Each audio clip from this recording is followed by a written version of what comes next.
안녕하세요. DJ 라니입니다. 오늘의 사연 시작해 보겠습니다. 안녕하세요, 청자님들. 저 역시도 청자님들과 똑같이 사연 라디오를 즐겨 듣는 애청자로서 평범하게 지내던 사람인데요. 어쩌다 보니 이렇게 여러분들에게 사연으로 찾아오게 되었네요. 삶이란 건 참 웃기는 것 같아요. 사람을 한없이 어렵게 만들다가도 어느 순간에는 삶을 포기하지 말라는 듯이 행운이 찾아오기도 하죠. 옛말에 하늘이 무너져도 솟아날 구멍은 있다는 말이 이래서 생긴 게 아닌가 싶습니다. 제가 왜 사연을 이렇게 보내게 되었는지 청자님들과 나누기 전에 간단한 제 상황 설명이 좀 필요할 것 같네요. 제 친정은 말이죠. 제가 중학교 2학년 올라가던 때 아버지가 돌아가시면서 형편이 많이 어려워졌습니다.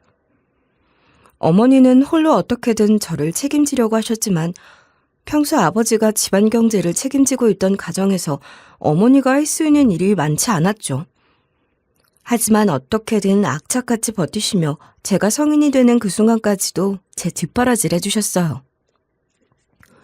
그래서 어머니한테는 항상 감사한 마음뿐입니다. 저 역시도 결혼하고 아이를 키우다 보니 어머니가 저에게 주신 사랑이 얼마나 대단한지 뼈저리게 느끼고 있거든요. 그런데 말이죠.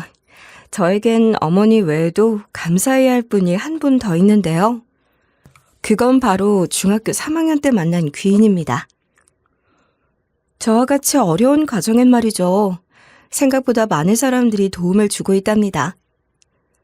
저 역시도 운이 좋게 어떤 기업의 친절한 회장님으로부터 도움을 받을 수 있었죠. 중학교 3학년 1학기 아직도 기억이 납니다. 담임선생님이 저를 교무실로 불렀는데 혹시나 내가 뭘 잘못한 것이 있나 조마조마한 마음으로 발걸음을 옮겼었죠. 하지만 그런 제 마음이 무색하게 도착한 교실에서는 어떤 인자하신 여자분이 앉아 있으셨어요. 솔직히 그때는 이 상황이 대체 무슨 일이지 싶은 마음이 굴뚝 같았습니다. 그래서 얌전히 선생님이 설명하는 말들을 경청하고 있었죠. 선생님 말로는 그분이 하는 일이 재단에서 어려운 처지에 있는 그리고 열심히 공부하는 학생들이 마음 편히 공부할 수 있도록 후원하는 일을 하고 있다고 하더라고요. 그러면서 저를 지원해주고 싶다고. 저로선 너무나 감사할 따름이었죠. 아마 이분이 아니었으면 저는 지금 이렇게 잘 되지도 못했을 거예요. 아무튼 그래서 제가 왜 후원을 받을 수 있었냐?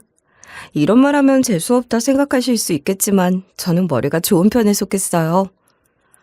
회장님도 당시 제 성적을 보고서 저한테 후원을 해주신 거였고요. 저도 알아요. 그 당시 저보다 뛰어난 학생들이 많지는 않았냐고. 아마도 저보다 더 잘난 친구들은 많았을 거라 생각해요. 그래서 저는 더욱 행운이었다 생각하며 살고 있습니다. 왜냐하면 아마도 제가 후원을 받지 못했다면 고등학생 때 의대에 진학하겠다는 생각도 할 수 없었을 테니 말이에요. 다들 자식들이 의대에 가면 좋겠다 하시겠지만 의대를 가서도 크나큰 벽이 하나 있습니다. 의대 말이에요. 전국에서 수많은 수재가 들어오는 학과인 만큼 장학금을 타는 것도 쉽지 않고요. 학비 역시도 모든 학과를 통틀어 가장 비싼 편에 속합니다. 거기다 대부분의 대학교 학과들이 4년제로 끝나는 반면에 의대는 그렇지 않아 더욱 많은 경제적인 부담이 생기게 되죠. 이런 부분들을 일정 성적 이상을 유지하면 도움을 주겠다는 회장님이 후원이 없었다면 전 대학을 졸업하기 어려웠을지도 몰라요. 의대 졸업 이후에는 인턴에서 큰 병원의 레지던트까지 열심히 일하고 사는 나날의 연속이었습니다. 하루가 어떻게 지나가는지도 모르는 나날이 대부분이었죠. 그러다 우연히 병원 옆에 있는 큰 연구소에서 일하던 연구원인 지금의 남편을 만나 결혼을 하게 되었고 아이까지 낳으며 가정을 꾸릴 수 있었어요. 다만 청자님들이 생각하시는 그런 결혼 생활과는 조금 차이가 있을 수 있긴 하겠네요. 왜냐하면 결혼하고도 막 알콩달콩 붙어있는 시간이 그리 많진 않았거든요. 하지만 전쟁통에도 아이는 낳을 수 있다고 했던가요? 저희 부부가 딱 그 상황 속에서 아이를 가지게 되었는데 아직 뱃속에 있던 아이지만 어찌나 귀엽던지 세상의 모든 걸 다 해주고 싶은 욕심이 생기더라고요. 그래서 아이를 낳은 이후에는 잠시 일을 쉬면서 아이를 돌보게 됐어요. 의사 자격증이야 제가 쉰다고 해서 어디 사라지는 것도 아니었고, 저는 제 아이만큼은 부모가 옆에 서 있는 그런 환경에서 자라게 하고 싶다는 욕심이 있었거든요. 남편 역시도 특별히 그런 제 생각에 반대하지 않았고요. 그래서 전 아이가 초등학교에 올라갈 때까지 집에서 육아에 집중하기로 마음먹었습니다. 돈은 어떻게 충당했냐고요? 연구원으로 일하는 남편의 월급도 적은 편은 아니었으니 남편 월급으로 살았습니다. 남편에겐 갑작스러운 외벌이 가정이 되었지만 그래도 이해해주니 고마울 따름이었죠. 그런데 집에서 애만 돌보다 보니 가끔 바깥 활동이 그리울 때가 있더라고요. 그래서 아이가 어린이집에 가게 되면서 잠깐 동안이라도 일을 하자 싶었죠. 매일은 아니더라도 시간을 내서 하루나 이틀 정도는 괜찮지 않을까 싶었어요. 그렇게 구하게 된 일이 월에 2번 정도 요양원에 방문하는 촉탁의, 쉽게 말해서 계약직 의사로서 일을 시작하게 된 거예요. 이전에 병원에서 일하는 만큼의 벌이는 아니었지만 그래도 용돈벌이는 되는 정도였죠. 그래도 일을 시작하니 벌이를 떠나서 이전보다 생활에 활기가 도는 것 같아서 좋았습니다. 아무튼 그렇게 요양원에 매월 2번 방문하는 정도였지만 쭉 다니다 보니까 저도 대충 요양원에서 일어나는 재미있는 사건들이나 소문에 대해서는 자연스럽게 알게 되더군요. 대부분은 거기서 일하는 직원분들 이야기로 들었지만 좀 더 개인 간의 이야기는 의사인 제가 오면 요양원에서 일어난 일들을 미주알 고주알 떠들어주시는 노인분들 때문에 알게 되었죠. 아시는 분들은 아시겠지만 나이가 들면 사람들과 이야기하고 싶어하는 분들이 많아서 저도 모르게 요양원에 무슨 일이 있는지 어렴풋이 다 알게 되곤 해요. 그 덕에 세상에 별의별 사람들이 다 있구나 하고 생각하는 일도 가끔 있었죠. 그래서 그런지 요양원 안에도 참 별별 사람들이 많았어요. 그중 저에게 가장 인상 깊었던 노인이 한 명 있었죠. 왜 못 믿어? 우리 딸이 말이야. 정말 회장님이란 말이다. 딸이 여기 오면 당신 같은 노인네들이 나 무시했다고 다 일러줄 거라고. 평소와 같이 노인분들의 건강 상태를 봐주고 있었던 어느 날이었어요. 갑자기 들린 큰 소리에 저는 깜짝 놀랐습니다. 지금껏 요양원을 다니면서 이렇게 큰 소리가 오가는 건 처음이었거든요. 게다가 직원들 반응도 저를 의아하게 만들었고요. 저 할머니 또 시작이야. 또 시작. 도대체 왜 저러시는 거래? 난들 알아. 진짜 돈만 꼬박꼬박 들어오는 거 아니었으면 딱 다른 데 보내고 싶을 정도라니까. 저 할머니가 말하는 딸이란 사람 병원에서 본 적 있어요? 대체 왜 틈만 나면 저렇게 큰 소리를 친대? 내가 여기 다닌 게 몇 년인데 저 할머니 딸이란 사람 단 한 번도 본 적이 없어. 그러니 다들 저 할머니 난리치면 쉬쉬하면서 딴 일하러 가는 거지. 늘 친절한 직원들이었는데 할머니의 소동이 이번이 처음이 아니었는지 다들 지친 모습으로 한숨을 푹푹 내쉬더라고요. 처음이었어요. 그런 직원들의 모습을 보는 건 말이죠. 사실 저도 직원들이 말하는 할머니의 존재는 알고 있었습니다. 제가 근무하고 있는 요양원에는 재벌집 사모님이라는 별명을 가진 노인분이 한 분 있었는데 그게 바로 제가 처음으로 큰 소리를 듣게 된 소란을 일으킨 주인공이기도 하죠. 저 역시 이야기는 많이 전해 들었었어요. 하지만 직접적으로 본 적도 없는 일이니 굳이 사람을 편견 가지고 볼 필요는 없다는 생각에 그런 이야기에도 그렇구나 하고 넘기기 일쑤였죠. 그도 그럴 게 진찰을 받는 분들이 저한테 이런저런 이야기를 많이 들려주셨으니까요. 그런데 이날 사람들의 말이 거짓말이 아니었구나 하는 걸 알게 된 거예요. 그럼 다들 궁금하실 것 같아요.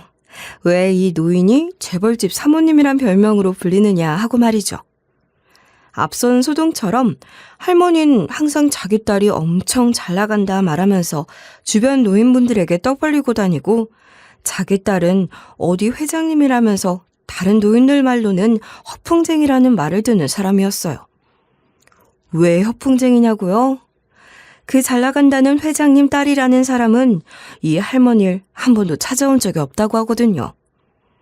그래서 사람들은 이 재벌집 사모님을 소위 거짓말쟁이로 알고 있었죠. 게다가 이 재벌집 사모님 할머니의 행동 역시도 문제가 많았어요. 특히나 히스테릭을 한번 부리기 시작하면 주변 사람들에게 이런저런 행동을 많이 한다고 하더라고요. 저도 이날 본 게 처음이었지만 왜 다들 학을 떼는지 알 것 같았죠. 내가 지금 당신들이랑 똑같은 대접을 받을 사람이 아니라니까. 내 딸이 오면 당신들이 나한테 했던 말, 행동 전부 다 일러바칠 거니까 딸이 너희들 가만히 둘 줄 알아? 항상 자기는 여기 덜 떨어진 노인네들이랑은 다르다며 본인 딸이 재벌인데 내가 어떻게 이 사람들하고 똑같은 대접을 받냐면서 떵떵거리고 다녔거든요. 그러다 보니 재벌집 사모님 할머니는 다른 할머니들한테도 손가락질을 받게 된 겁니다. 거기다 이렇듯 마지막엔 자기 딸이 와서 다른 할머니들을 가만히 두지 않을 거라 말하는 사람, 누군들 좋아하겠어요. 거기에 자기와는 다른 차원에 살고 있는 사람처럼 너흰 서민, 나는 재벌 하고 비교까지 하니 좋아할 사람이 없었죠. 그나마 대놓고 애들이 하듯 따돌리지는 않은 것만 해도 다행이라 생각합니다. 그러다 진찰 받던 어떤 할머니 말에 의하면 한 번은 이런 적도 있다 하더라고요. 아니 그래, 그렇게 대단한 재벌집 사모님이고 딸 가진 분이 왜 이런 평범한 요양원에 있어? 재벌집이면 더 좋은 요양원에 가야 하는 거 아니야?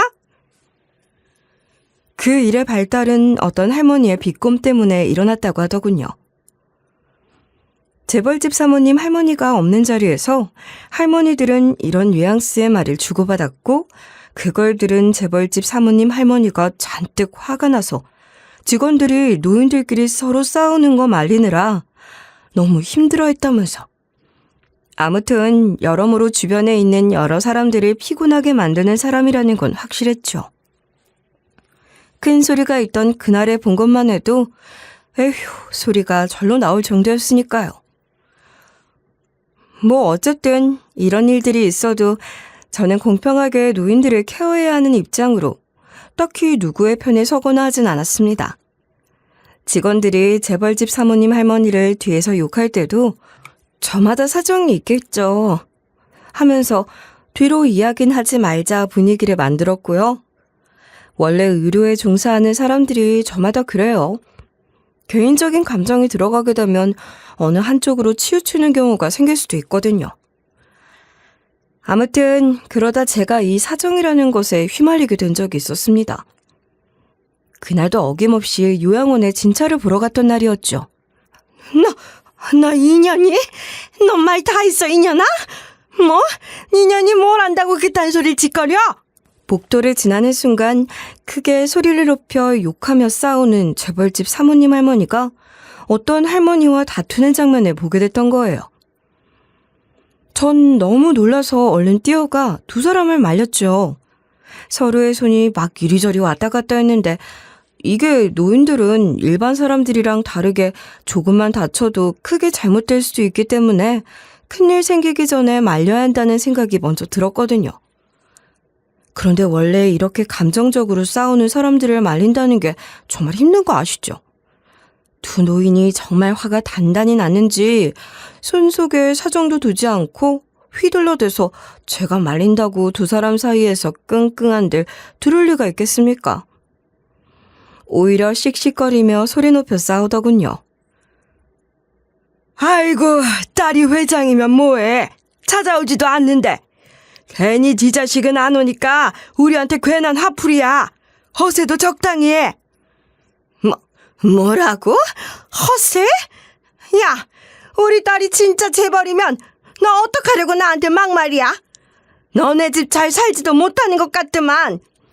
애들 입고 온 옷 꼬라지만 봐도 딱 알겠는데. 고라지? 야, 너 말 다 했어? 그래, 오늘 너 죽고 나 죽자. 왜? 내가 맞는 말 하니까 찔려?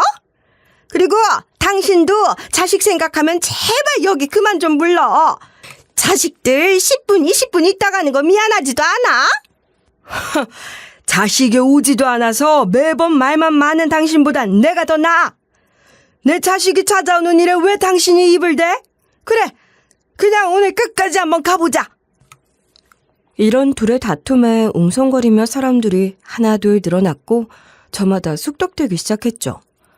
다들 저 할머니 또 시작이네. 그냥 좀 참고 넘어가지. 이런 식으로 쑥덕대면서 재벌집 사모님 할머니를 싸늘하게 쳐다보거나 심지어 꾸짖는 사람도 있었습니다.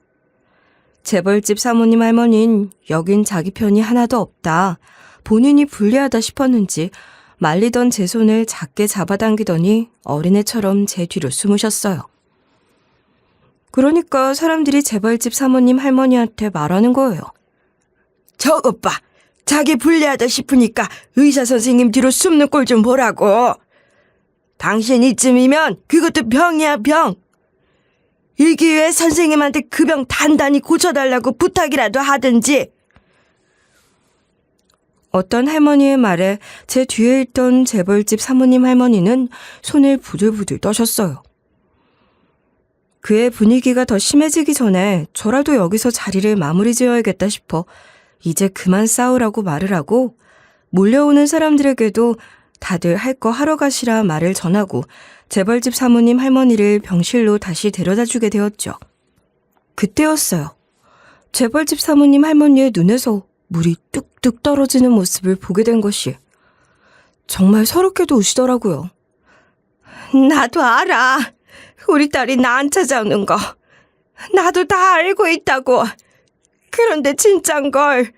우리 딸이 재벌이고 내가 이런 대접받을 사람이 아닌 건 진짜인 걸 어떡하라고. 처음이었죠. 이렇게 약한 모습을 보이시는 게 말이에요. 그리고 전 이때 할머니의 하소연을 들으며 알게 됐어요. 이 할머니가 어째서 다른 할머니들과 대립하며 큰 소리 빵빵 치면서 자기 딸 자랑을 해왔던 건지. 그건 바로 다른 사람들과 다르게 자신의 처지가 비참해서였습니다. 우리 딸이 오기만 하면 저 노인네들 전부 내 옆에서 찍소리도 못할 인간들이야. 매번 자기들 가족 오면 괜히 나한테 우쭐거리면서 자랑질이나 하고. 이 재벌집 사모님 할머니가 항상 열을 올리는 건 다른 할머니들의 가족들이 놀러온 후라는 걸 눈치챈 것도 이날이었죠.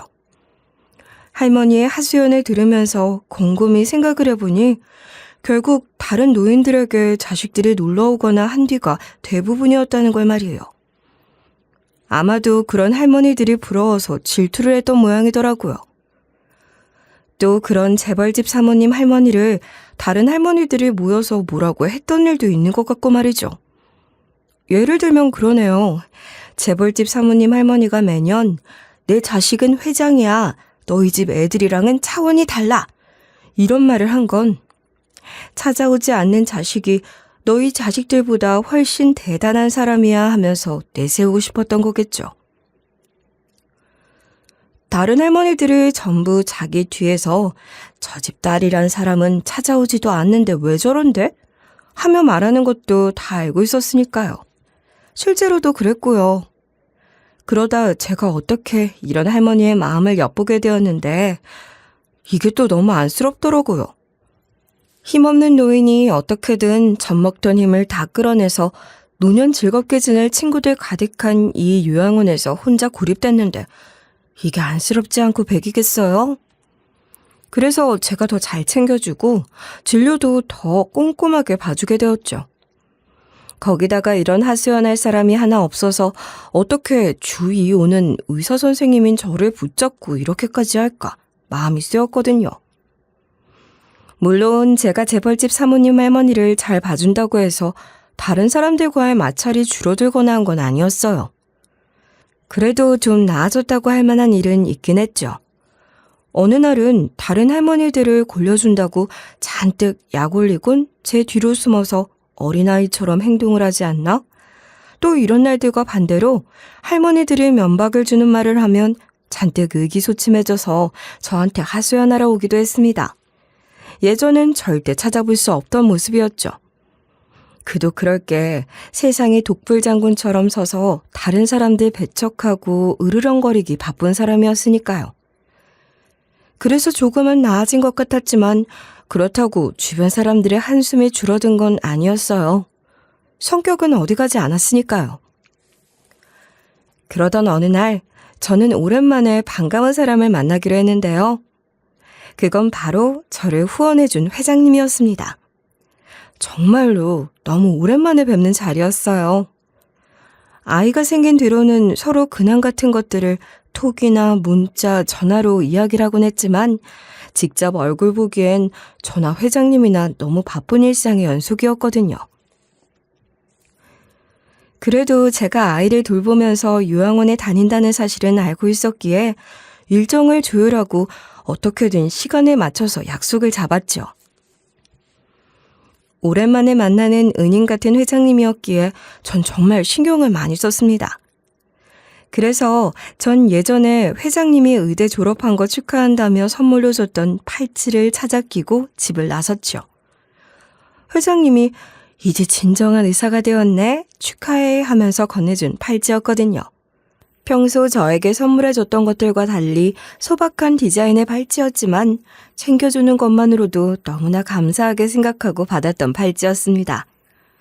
시간이 지나니 흠집이나 이런 것들이 조금씩 생겼지만 여전히 귀엽고 세심한 세공이 돋보이는 팔찌였죠. 아무튼 그렇게 회장님과의 약속을 잡은 날은 제가 요양원에 출근하는 날이었어요. 회장님이 괜히 쉬는 날 불러내기 미안하다며 일부러 잡은 제 출근 날이었죠. 그래서 퇴근하고 어린이집에서 아이를 픽업해서 저녁에 회장님을 뵙기로 했습니다. 번거롭게 아이는 왜 데리고 가냐고요? 회장님이 제 아이를 보고 싶어 하셨거든요. 예전부터 그랬어요. 제가 아이를 낳았을 때 회장님이 저보다 더 좋아하셨거든요. 물론 여기에도 이유가 있어요. 사실 회장님은 성공한 사람이면 분명하지만 가정을 꾸리고 있진 않았어요. 예전에 간단히 이유는 설명해 주셨는데 그냥 가족이라는 것에 실망을 해서 그렇다는 말만 들었죠. 하여튼 저는 그렇게 아침부터 서둘러서 아이를 어린이집에 보내고 요양원으로 출근했습니다. 아이 역시도 오늘 회장님을 만나러 간다 하니 무척 좋아하더라고요. 그래서 저도 가벼운 마음으로 출근을 했죠. 그런데 그날따라 재벌집 사모님 할머니가 엄청나게 신이 나서 흥분해 있는 거예요. 마치 오늘 회장님을 만나 잔뜩 설레어 있었던 저처럼 말이죠. 할머니, 오늘 무슨 좋은 일이라도 있으셨나 봐요? 오늘따라 왜 이렇게 기분이 좋으시대? 의사 양반, 오늘 내 회장님 딸 알지? 걔가 웬일로 내 생일이라고 여기에 떡이랑 용돈을 보냈지 뭐야. 그 덕에 내가 어깨 좀 폈지. 내 딸이 나 싫어해서 안 오는 거란 못된 할망구들한테도 큰소리 뻥뻥 칠 수 있었고. 어머, 그럼 사람들이 먹고 있던 떡이 할머니 딸이란 사람이 보낸 거였어요? 우리 딸이 재벌인데 이깟 것쯤 아무것도 아니지. 내가 말했잖아. 솔직히 선생님도 안 믿고 있었지? 그런데 이렇게 보니까 어때? 이제 내 말 좀 믿겠어? 할머니는 아주 흥분해 계셨어요. 오랜만에 자기 딸이란 사람이 본인 챙겨준다면서 이것저것 다 챙겨서 보냈다고 말이죠. 그래서 자기를 놀렸던 노인네들 코를 납작하게 해줬다고 아주 뿌듯해 하시는 겁니다. 뭐 떡이랑 용돈이 어때서 그렇게 콧대까지 높아질 얘기냐 하시겠지만 용돈의 액수도 있고요. 이 떡이라는 게 정말 비싸다는 곳에서 맞춘 떡을 아주 박스채로 노인분들 한 명당 한 박스씩 통 크게 돌렸다는 거예요. 재벌집 사모님 할머니 생일이니 다들 간식으로 드시라면서 말이죠. 그러니 이렇게 어깨가 하늘까지 솟아있던 겁니다. 솔직히 이렇게 생일이라고 큰 턱을 쏘기 힘든 건 사실이잖아요. 그러니 다들 이제 어렴풋이 알게 된 거죠. 이 할머니가 했던 말이 어쩌면 진짜일 수도 있겠다. 재벌은 아니지만 어쨌든 자식이 좀 부유하긴 한가 보다 하고 말이에요. 아무튼 그래서 잔뜩 신이 난 할머니는 누가 뺏어가는 것도 아닌데 자기 딸이 보냈다는 떡을 아주 누구한테 뺏길까 싶어 숨도 안 쉬고 우적우적 드시더라고요. 그게 제 눈에는 너무 불안해 보였습니다. 그래서 할머니 그렇게 드시면 나중에 목에 걸리세요.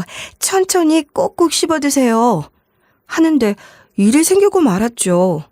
제 말이 끝나기가 무섭게 할머니는 컥컥 하면서 갑자기 숨을 못 쉬는 상황이 됐거든요. 순간 너무 놀랬지만 제가 의사잖아요. 일단은 얼른 달려가서 제가 알고 있는 응급처치법으로 목에 걸린 떡을 토하게 만든 다음 진료실에 있는 석션 도구까지 가져와서 혹시 모를 상황을 대비했죠. 이런 경우 노인들은 잠시 목에 걸린 음식 때문에 생긴 가래만으로도 큰일이 생길 수 있거든요. 그리고 안정제까지 놔드렸습니다. 참만 다행이었어요.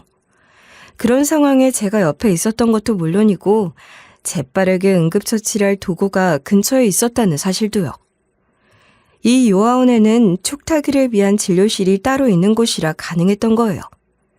의사가 상주하는 요양병원이 아닌 이상해야 이렇게 진료실을 따로 배치해두지도 않거든요. 아무튼 다행히도 재벌집 사모님 할머니는 빠르게 안정을 찾아갔고 저는 안도의 한숨을 내쉬고 자리를 뜨려고 했습니다. 할머니 역시 10년 감수했겠지만 저 역시도 갑작스럽게 일어난 일로 순간 가슴이 철렁했었거든요. 항상 준비된 상황에서 일을 하던 저였기에 이런 응급 상황은 정말 오랜만이라 잘못하면 안 된다 잔뜩 긴장을 했었죠. 그런데 제가 일어서려던 그때 저는 심장이 떨어지는 줄 알았습니다. 분명 방금까지 잠들어 있던 할머니가 언제 정신을 차렸는지 제 손을 덥석 잡고는 팔찌를 뚫어져라 쳐다보면서 이거 어디서 났어? 하고 큰 소리를 냈거든요. 처음엔 본능적으로 손을 탁 뿌리칠 뻔했지만 상대방은 힘없는 그것도 방금 쓰러졌던 할머니라는 걸 금방 인식하고 차근히 팔찌를 얻게 된 경위를 설명했습니다. 안 그러면 곧 죽어도 제 손을 놔줄 것 같지 않았거든요. 저녁엔 회장님과의 약속도 있으니 얼른 서둘러서 진찰을 다 마쳐야 했고요. 그래서 의사 양반 말은 그 후원자라는 사람이 이걸 의사 양반한테 줬다 이 말이야? 아니 그 회장님이 누구야? 설마 이름이 김연희는 아니지? 정말 깜짝 놀랐죠. 회장님의 이름을 정확하게 말하는 할머니의 말에 저도 모르게 그 이름을 어떻게 알고 계세요? 하고 반문했을 정도였으니까요. 그러면 그 회장님이라는 사람 나도 만나게 해줘. 우리 딸 죽기 전에 한 번은 봐야 된다고. 거의 애원을 하듯이 말하는 재벌집 사모님 할머니의 태도에 저는 의아했습니다. 갑자기 이러는 이유가 뭐냐? 뭐 때문에 회장님을 보고 싶다 하는 거냐? 회장님이 할머니의 딸이 정말 맞냐 하고 물었죠.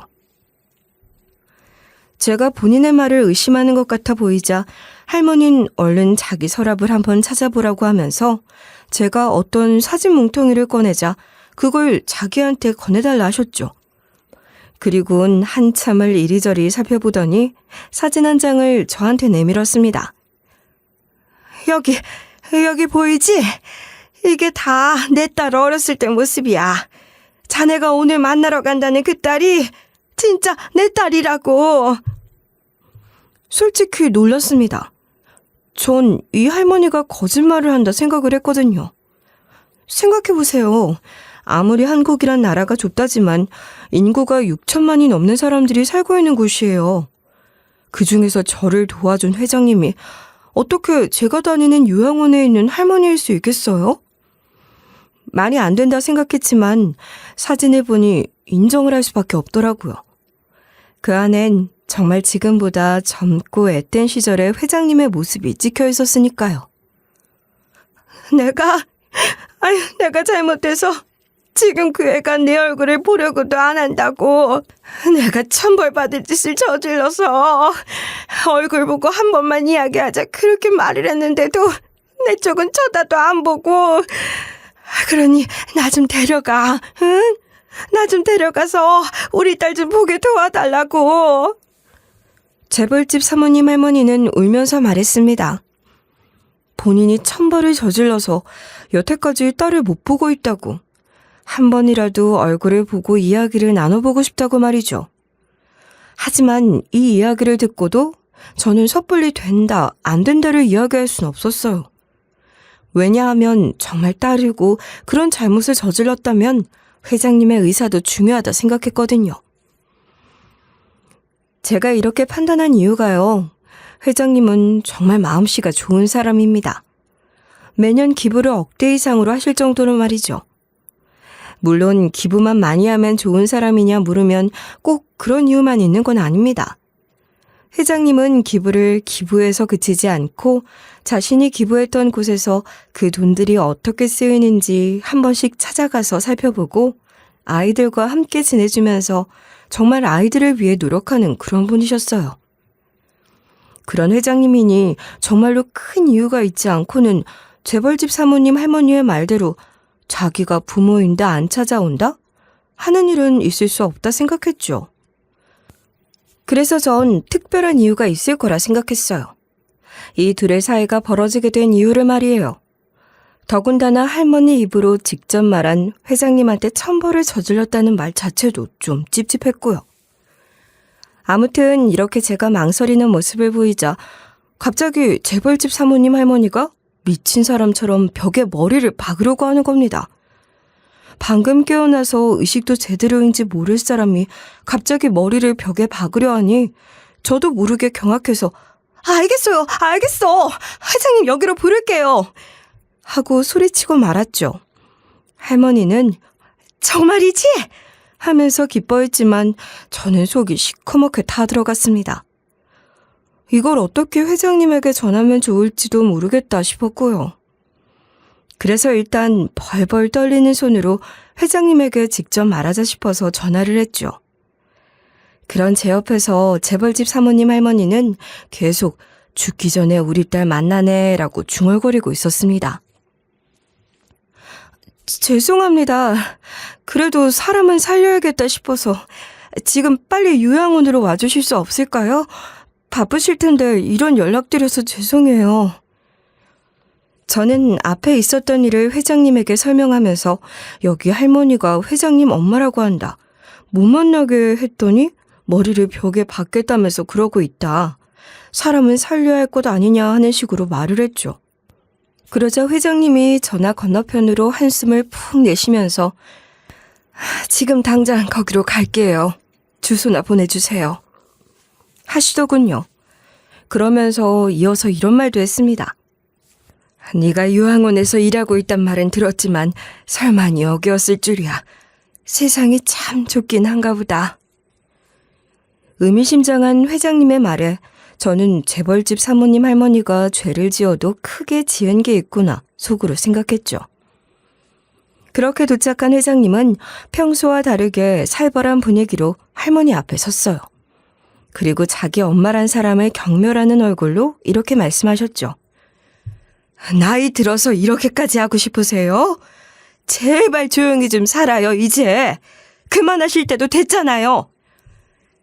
네가 보고 싶으니까 이러지. 네가 보고 싶으니까. 엄마가 딸이 보고 싶은 건 당연한 일이잖아. 엄마?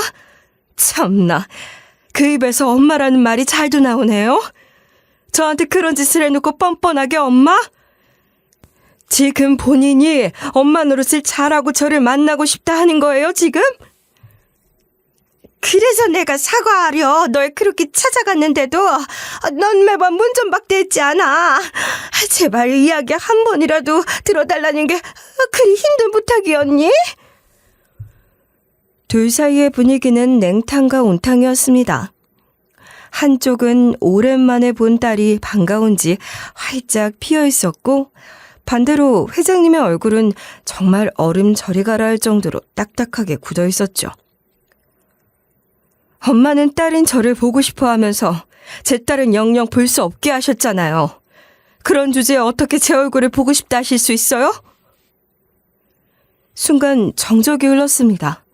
저는 왠지 모르게 여기에 끼면 안 되겠다 싶어서 슬쩍 병실을 나서려는데 재벌집 사모님 할머니가 화난 얼굴로 저를 가리키며 말하더군요.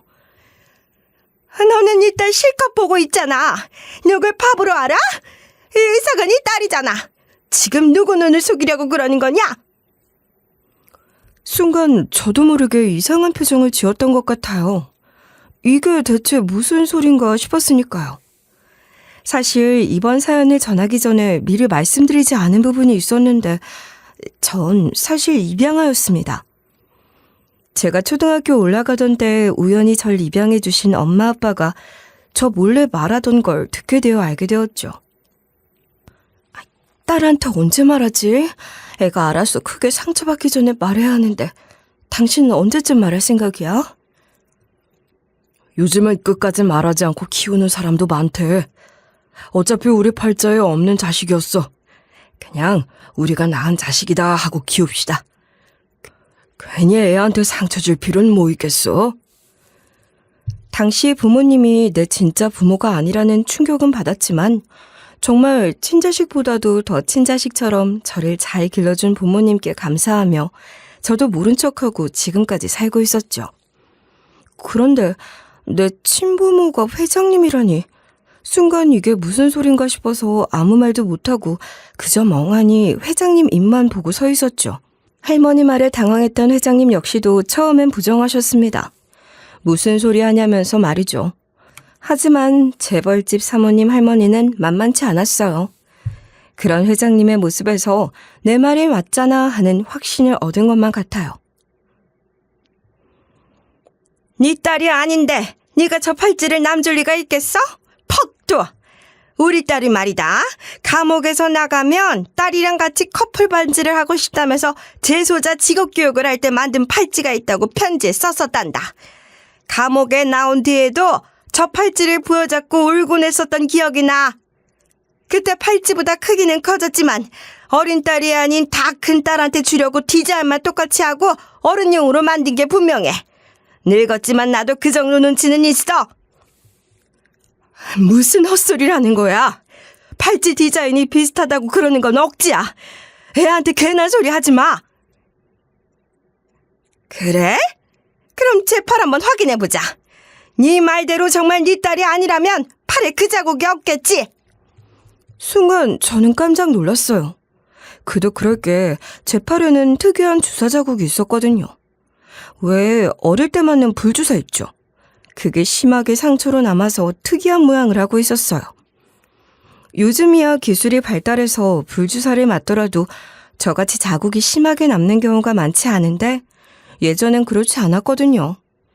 아시는 분들도 있겠지만 불주사를 맞으면 작은 상처는 기본으로 남고 심하게는 크게 흉처럼 남는 사람들도 종종 있었죠. 그런데 그걸 저 사람들이 어떻게 알지 싶었습니다.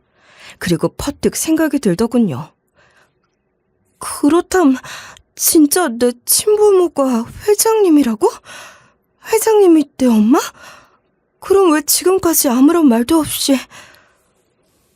제가 복잡한 눈으로 회장님을 쳐다보자 회장님은 더 이상 이야기를 숨길 수 없다 싶었는지 갑자기 오열하기 시작했어요. 그 눈물이 얼마나 많은 감정을 담았는지 쉽게 달래겠다는 생각도 들지 않았죠. 사람의 한이 눈물이 된다면 저렇게 나오지 않을까 싶은 생각이 들었습니다. 이후 회장님에게 들은 진실은 이랬습니다. 회장님은 옛날 억울하게 죄를 뒤집어 쓰고 감옥에 들어가게 되는데 거기서 저를 낳았다고 하더군요. 아무래도 환경이 좋지 않은 데다가 키울 수 있는 개월수도 정해져 있어 저를 회장님의 엄마, 즉 재벌집 사모님 할머니에게 맡기게 되었다고 하더군요. 당시 할머니도 강력하게 저를 맡아 키우겠다 회장님을 설득했대요. 나도 내 자식인데 끝까지 내 품에서 키우고 싶었지. 그런데 너도 알겠지만 깜빵이란 곳이 애를 돌보기에 좋은 환경이 아니야. 거기다 아이를 낳았다 해도 키울 수 있는 기간은 제한이 있었고 그래서 널 네 할머니한테 맡긴 거였는데. 그런데 회장님이 출소해보니 할머니가 그 아이는 보육원에 보내버렸다 하셨다는 겁니다. 회장님은 울고불고 난리를 치면서 당장 돌려내 소리를 쳤지만 할머니가 딱 잘라서 깜빵 갔다 온 사람이 새삼 살 생각을 해야지 무슨 애야. 애한테 발목 잡힐래? 하면서 팔자일도 없던 생이별을 시켰다 하더군요.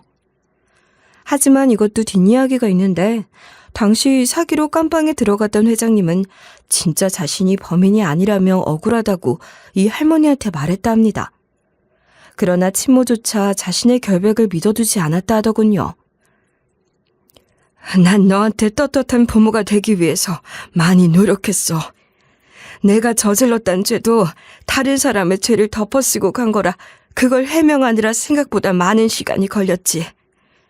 혹시라도 남들이 널 범죄자의 딸이라 손가락질할까 싶어서 널 찾는 일도 꾹꾹 마음에 눌러 담았었어. 그렇게 출소한 지 약 2년, 인권단체의 도움을 받아 어찌저찌 무죄 판결을 받고 진범을 찾았지만 저는 이미 입양을 간 상태였다고 합니다. 회장님이 어쩌다 누명을 쓴 건지, 그리고 어떻게 무죄 판결을 받아냈는지 등등 어떤 일이 있었는지 자세히 알려드리고 싶지만 더 자세하게 말하면 누군지 아실 수도 있으니 이쯤에서 회장님 이야기는 줄이겠습니다. 아무튼 회장님은 누명을 벗고 나서 악착같이 성공하기 위해 열심히 살았다고 해요. 그러는 와중에 틈틈이 입양 갔다는 제 행방도 찾아다녔고요. 저기 있는 이 할머니란 사람은 널 없는 자식이라 생각하고 다시 새 삶을 살아라 나한테 말을 하더구나. 자기 때문에 내가 하나 있는 피불치도 내 옆에서 떠나보냈는데 말이야. 그래서 내가 가만 안 두겠다 했지만 저런 사람이라도 내 엄마라고 쉽사리 뭘 하겠다는 생각이 안 들었지. 회장님은 본인의 상황이 그렇게 된 걸로 재벌집 사모님 할머니를, 아니 제 친할머니를 용서할 수 없었다고 해서요. 그래도 핏줄이 뭐라고 쉽게 정을 뗄 순 없었다고 하더군요. 그래서 결국에는 몸이 불편한 할머니의 뒤처리를 하겠다고 요양원까지 보냈던 거고요. 아무튼 다시 회장님이 저를 찾던 이야기로 돌아와서 말을 하자면 절 찾아 헤매던 회장님은 그러다가 결국 제가 지금의 부모님 밑에서 행복하게 살고 있다는 걸 알게 되었다고 하는데 순간 자신의 존재를 알릴지 말지 고민을 했다 하더라고요.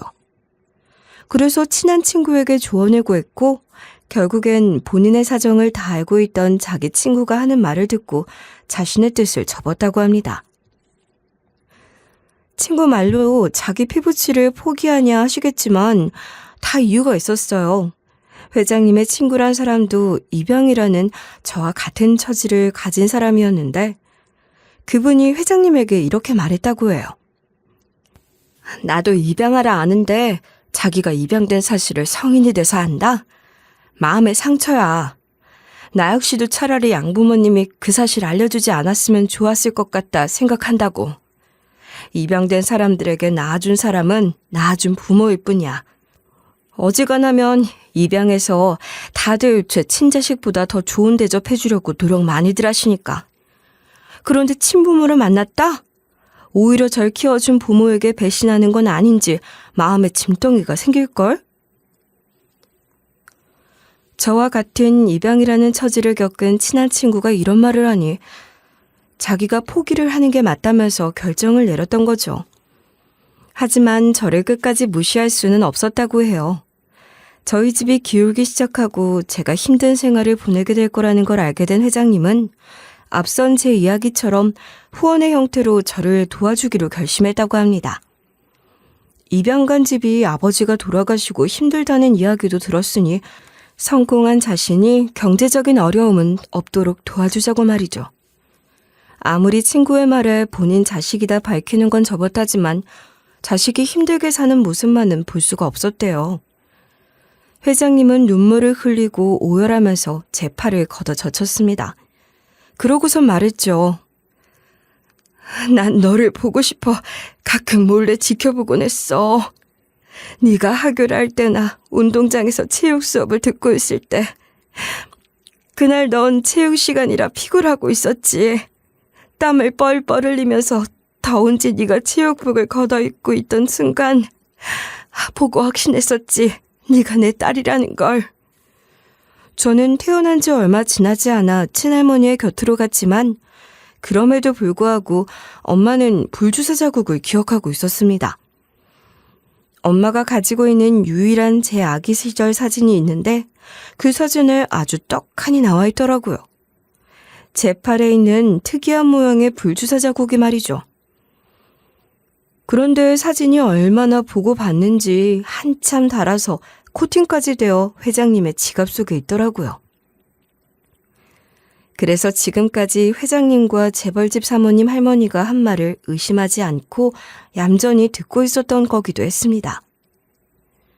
그리고 친할머니, 그러니까 재벌집 사모님 할머니 역시도 저를 바로 보육원으로 보내버린 건 아니라고 제 옆에서 말했어요. 본인은 절대 저를 버릴 생각은 아니었다고 말이죠. 나라고 소녀를 매정하게 바로 보육원으로 보냈겠어? 생각 많이 했다. 그래도 내 핏줄이니 이 어린 것을 어떻게 하면 좋을지 속으로 끙끙 앓았단 말이다. 재벌집 사모님 할머니는 본인도 하는 수 없었다고. 본인 입장에서는 아무래도 친엄마 걱정을 안 할 수 없었기에 그런 결정을 하게 된 거라고. 게다가 당시 집사정이 썩 좋은 편이 아니었기에 제가 본인이 돌보는 것보다 보육원에서 자라는 게 더 건강하게 자랄 거라 생각을 했대요. 그러면서 이런 말도 했습니다. 생각을 해봐라. 내가 아니었으면 그 어린애가 뭘 안다고 예방접종도 다 맞고 했겠어. 저기 제 손에 있는 저 사진도 결국 내가 찍어서 쟤한테 준 거다. 내가 널 싫어해서 그렇게 보육원에 보냈던 건 아니야. 그냥 그때는 어쩔 수 없었다. 둘을 위해서 그 행동이 최선이라 생각했다고. 그걸 지금 애 앞에서 말이라고 하세요? 제발 이제 그만 인정하고 사세요. 저랑 얘를 갈라놓은 건 엄마고 지금 이 상황에도 자기 번호밖에 생각이 없는 것도 엄마라고요. 이깟 사진 한 장 주면 할 도리 다 했다고 생각하는 거예요, 지금? 제가 입양아인 걸 알고 난 후 거의 30년 만에 밝혀진 사실이었습니다. 할머니는 계속해서 본인만의 잘못은 아니라며 저와 회장님에게 변명을 했지만 회장님은 그런 할머니의 말을 일절 무시했습니다. 그렇게 한들 지나간 과거는 다시 돌아오지 않는다면서 말이죠. 모든 이야기를 들은 저는 왜 회장님이 이 재벌집 사모님 할머니, 그러니까 제 친할머니를 찾아오지 않았는지 알겠더라고요. 그래서 이 뒤로 어떻게 되었냐고요? 회장님과의 사이는 이전과 별반 다르지 않습니다. 다르다면 단 한 가지, 지금의 양엄마와 회장님이 서로 정식으로 인사를 나누게 되었다는 사실이겠네요. 양엄마는 저에게 미리 말을 못해서 미안하다며 펑펑 우셨고 회장님은 자기 잘못이라면서 펑펑 우시고 중간에서 저는 아주 시겁했습니다. 그렇게 제 아이에겐 한순간에 할머니가 2명이 생겨버렸죠. 다행이라면 아이가 이 상황을 크게 당황스럽게 생각하거나 싫다고 부정하진 않았던 거예요. 평소에도 회장님과 친분이 있던 아이였으니 오히려 회장님이 할머니라 하니까 자기는 친구들과 달리 할머니만 둘이라며 좋아하더군요. 재벌집 사모님 할머니, 그러니까 제 할머니는 결국에 회장님과의 관계를 회복할 수 없었어요. 많이 애원도 하시고 제가 요양원에 가는 날이면 저에게 회장님을 불러달라 부탁도 하셨지만 회장님은 완고했습니다. 사람이라면 절대 이런 일을 저지를 수 없다며 용서하지 못한다 하시더군요. 그나마 제가 요양원 의사로 계속 일했기에 저를 통해서 안부 정도는 듣는 정도로 지내시고 계십니다.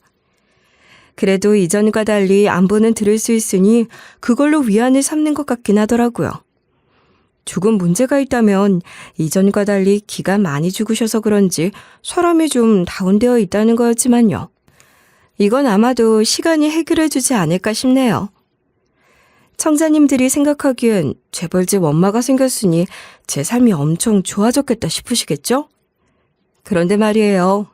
재벌집 친엄마를 찾게 되었다고 제 인생이 그리 크게 변하진 않았어요. 원래도 독립적인 성향이 강한 저였기에 힘들면 버틸 수 있는 버팀목이 생긴 건 든든해졌지만 말이죠. 남편도 제 이야기를 듣고 나서 무척 놀란 듯 했지만 저를 도와주었던 회장님이 친엄마라니 자기도 기쁘다면서 긍정적으로 받아들여줬습니다. 다만 걱정이라면 앞으로 아이에게 어떻게 이 상황을 설명하면 좋을까 싶은 고민 정도겠네요. 할머니가 둘이라며 좋다 방방 뛰는 이 아이가 제 상황을 이해할 나이가 되면 괜히 절 싫어하진 않을까 그런 걱정이 됩니다. 이번 일로 저는 많은 변화를 겪게 되었지만 굳게 서 있는 나무처럼 단단히 제 신념을 지키며 살려고 노력하고 있습니다. 아무리 상황이 급변한다 할지라도 제 인생은 제가 스스로 살아가는 거니까요. 그래서 인생이라는 게 참 어려운가 봅니다. 저처럼 엄청나게 몰아치는 파도 같은 일을 겪고 사시는 분들이 제 이야기를 들은 청자님들 중에도 많이 있겠죠? 전 그런 분들에게 흔들리지 마시고 끝까지 꿋꿋이 살아가면 좋겠다 말씀을 전하고 싶네요. 제 이야기는 여기서 끝이고요. 재미있게 들으셨으면 좋겠네요.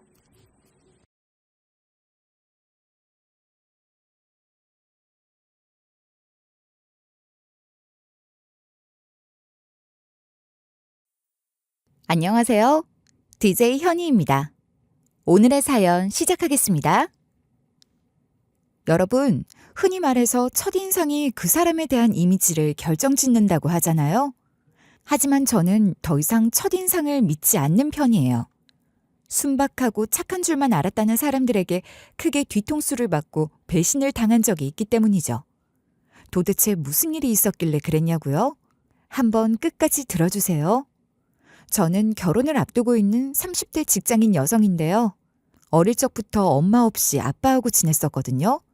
그래서 제가 아빠한테 이런 식으로 물어본 적이 있어요. 아빠, 다른 친구들은 다 엄마가 있는데 왜 나는 없어? 우리 엄마는 어디 간 거야? 애들이 엄마 없다고 하니까 놀려. 제가 이러니까 아빠가 그때는 제가 너무 어려서 아무 말도 못 하셨어요. 그러다가 나중에 제가 성인이 되었을 때 말씀해 주시더군요. 집에서 먼 대학에 입학하게 돼서 제가 자취를 시작하게 됐는데요. 아빠가 이사하는 걸 도와주고 제 자취방을 쭉 둘러보시곤 다시 고향으로 내려가게 됐거든요. 그때 아빠가 저한테 할 말이 있다고 하시면서 이런 이야기를 해주셨어요. 네가 어렸을 때부터 엄마가 어디 갔냐고 하곤 했었는데 네가 성인이 되면 말해주려고 이야기를 못 해줬었다. 사실 엄마랑 이혼을 했는데 그 이유가 엄마 때문이었어. 너네 엄마가 알코올 중독이 심각해서 치료를 받았었거든. 그런데 계속해서 술을 먹는 거야. 그러다가 아빠도 한계가 와서 돌아버릴 것 같더라. 결국 참다 못해 네가 완전 어렸을 때 이혼을 해버렸다. 아빠가 뜻밖의 가정사를 이야기해 주셔서 깜짝 놀랐죠. 하지만 아빠가 저를 정말 열심히 키워주셔서 배신감을 느끼거나 그러지는 않았어요. 어릴 때는 남들 다 있는 엄마가 없는 게 창피했는데 나이가 어느 정도 차니까 아무렇지 않아졌거든요. 오히려 저를 위해 고생하는 아빠한테 고마울 따름이었어요. 그 후로 엄마가 뭐하고 사는지 전혀 모르다가 엄마가 돌아가시고 나서 장례식 날이 돼서야 뵈러 갔는데요.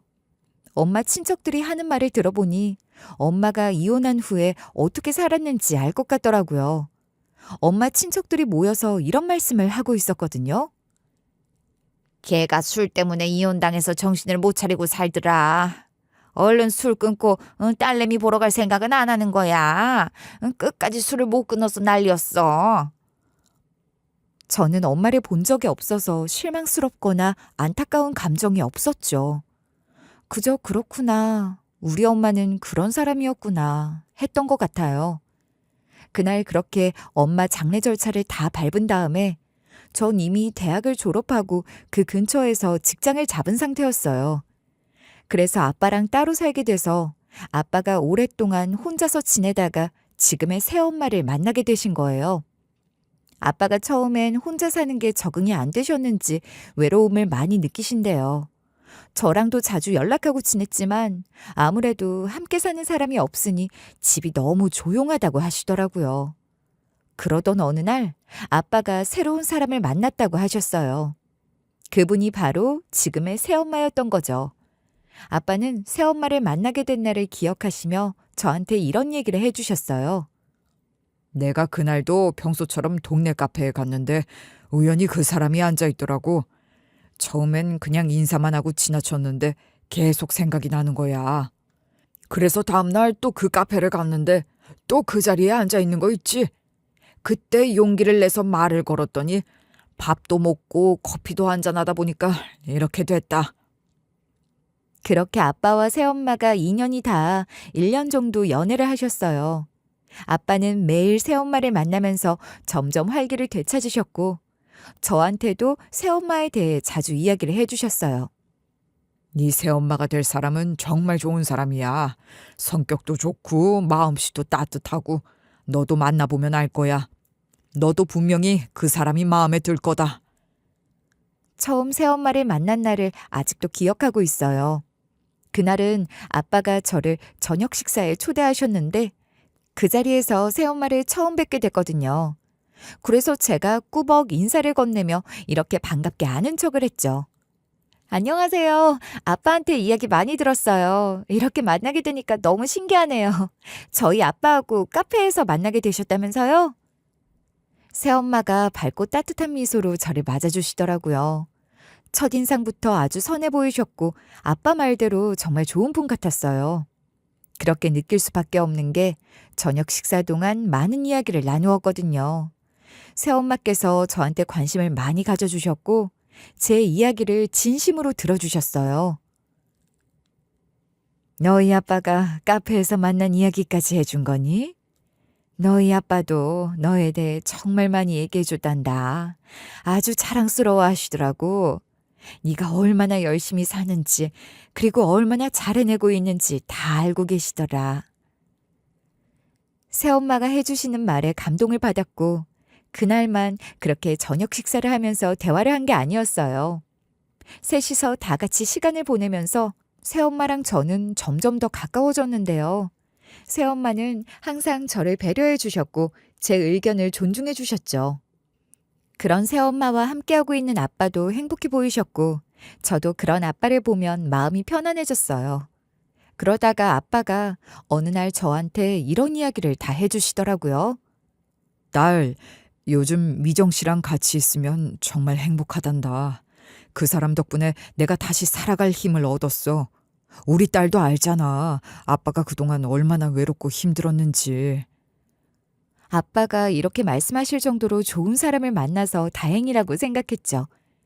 그렇게 아빠가 새엄마랑 재혼을 하셨는데 결혼식 날도 두 분이 정말 행복해 보였어요. 많은 사람들이 두 분의 행복을 축복해주고 있으니까 이상하게 제가 눈물이 다 나더라고요. 아빠가 결혼식을 다 끝낸 다음에 저한테 다가와 이렇게 얘기하셨어요.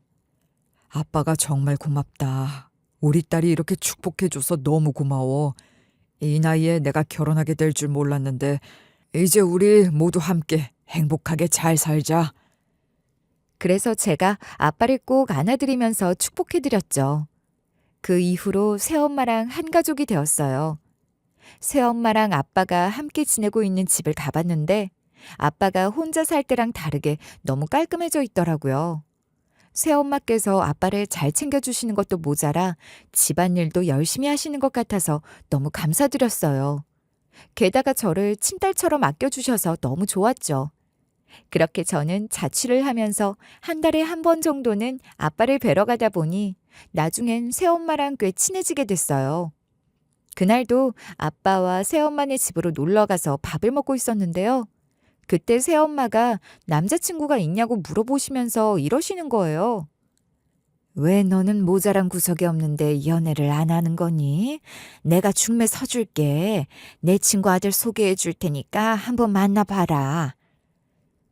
새엄마께서 친구분 아들도 회사원인데 돈도 잘 벌고 성격도 좋다고 하시더라고요. 그러면서 사진을 보여줬는데 사람이 참 순박해 보이고 착해 보여서 마음에 들었어요. 새엄마께 소개를 받아보겠다고 말한 다음에 연락처를 전달받았거든요. 문자를 좀 해보니까 만나보면 좋을 것 같아서 약속을 잡았죠. 주말에 만나서 이야기를 1시간가량 나눠보니까 섬에서 나고 자라 상경한 남자라서 그런지 순하고 온화한 면이 참 좋게 느껴지는 거예요. 섬에서 자라면 어떠냐고, 도시 생활이랑 많이 다르지 않냐고 물어보니까 그분이 이러시더라고요. 아, 섬에서 살면서 자연과 많이 접하며 살아서 그런지 바다만 보면 마음이 평온해져요. 도시 생활에 적응하느라 처음엔 힘들었지만 이제는 많이 익숙해졌어요. 그런데 가끔 섬이 그리울 때가 있어요. 그래서 나중에 퇴직하면 섬으로 돌아갈 계획도 세우게 되더라고요. 저도 어느 정도 나이가 들면 귀촌할 계획이라서 얘랑이랑 잘 맞는다고 생각했죠. 이외에도 공연이나 작품을 보러 가는 걸 좋아하는 것도 비슷했어요. 취향이 맞는 것도 모자라 얘랑이가 회사에서도 인정받고 있고 사람들과 잘 지내고 있다는 이야기를 들으니까 사람이 참 괜찮아 보이는 거예요. 일단 성실해 보이고 긍정적으로 생각하려고 노력하는 성격이 저랑 잘 맞는 것 같았어요. 대화가 이어질수록 저는 그분에게 점점 더 호감을 느꼈어요. 그분도 저에게 관심을 가져주고 진심으로 대해주시더라고요. 오늘 만나서 정말 즐거웠다고, 다음에도 다시 만날 수 있냐고 묻길래 그 뒤로도 몇 번 더 만나보다가 정식으로 사귀게 된 거예요. 그날 이후로 우리는 자주 연락하면서 지냈어요. 주말마다 만나서 박물관, 전시장, 극장, 영화관 등 여러 곳을 함께 다녔고 서로의 관심사를 공유하면서 가까워진 거죠. 그렇게 결혼을 전제로 진지하게 만나고 있었는데요. 예비 시부모님이 아들 본다고 무태에 종종 오실 때 한두 번 마주친 적이 있는데 예비 시부모님도 얘랑이랑 똑같이 사람이 참 선하시더라고요. 제가 왜 그렇게 느꼈냐고요? 예비 시부모님과 처음 만나는 날 예비 시모님께서 직접 담근 장아찌와 손수 짠 참기름을 건네시면서 이러셨거든요. 도시에서는 이런 거 맛보기 힘들 것 같아서 가져왔어. 우리 예비 며느리를 위해 가지고 온 거야. 우리 집으로 시집 오면 이런 거 맨날 먹을 수 있다. 이렇게 농담을 건네시면서 저한테 비닐에 싸진 걸 건네시는 거예요. 그래서 제가 너무 감사하다고 말씀드리고 맛있게 먹었죠. 예비 시모가 직접 든 목도리를 건네주시면서 이러는 거예요. 아들한테서 저번에 네가 몸살 감기에 걸렸다는 소식을 전해 들었다. 게다가 혼자 살고 있다며. 도시에서 바쁘게 사느라 고생이 많어. 혼자 살 때 아프면 서러우니까 건강 단단히 챙기라고 내가 직접 든 거다. 추우니까 꼭 하고 다녀라.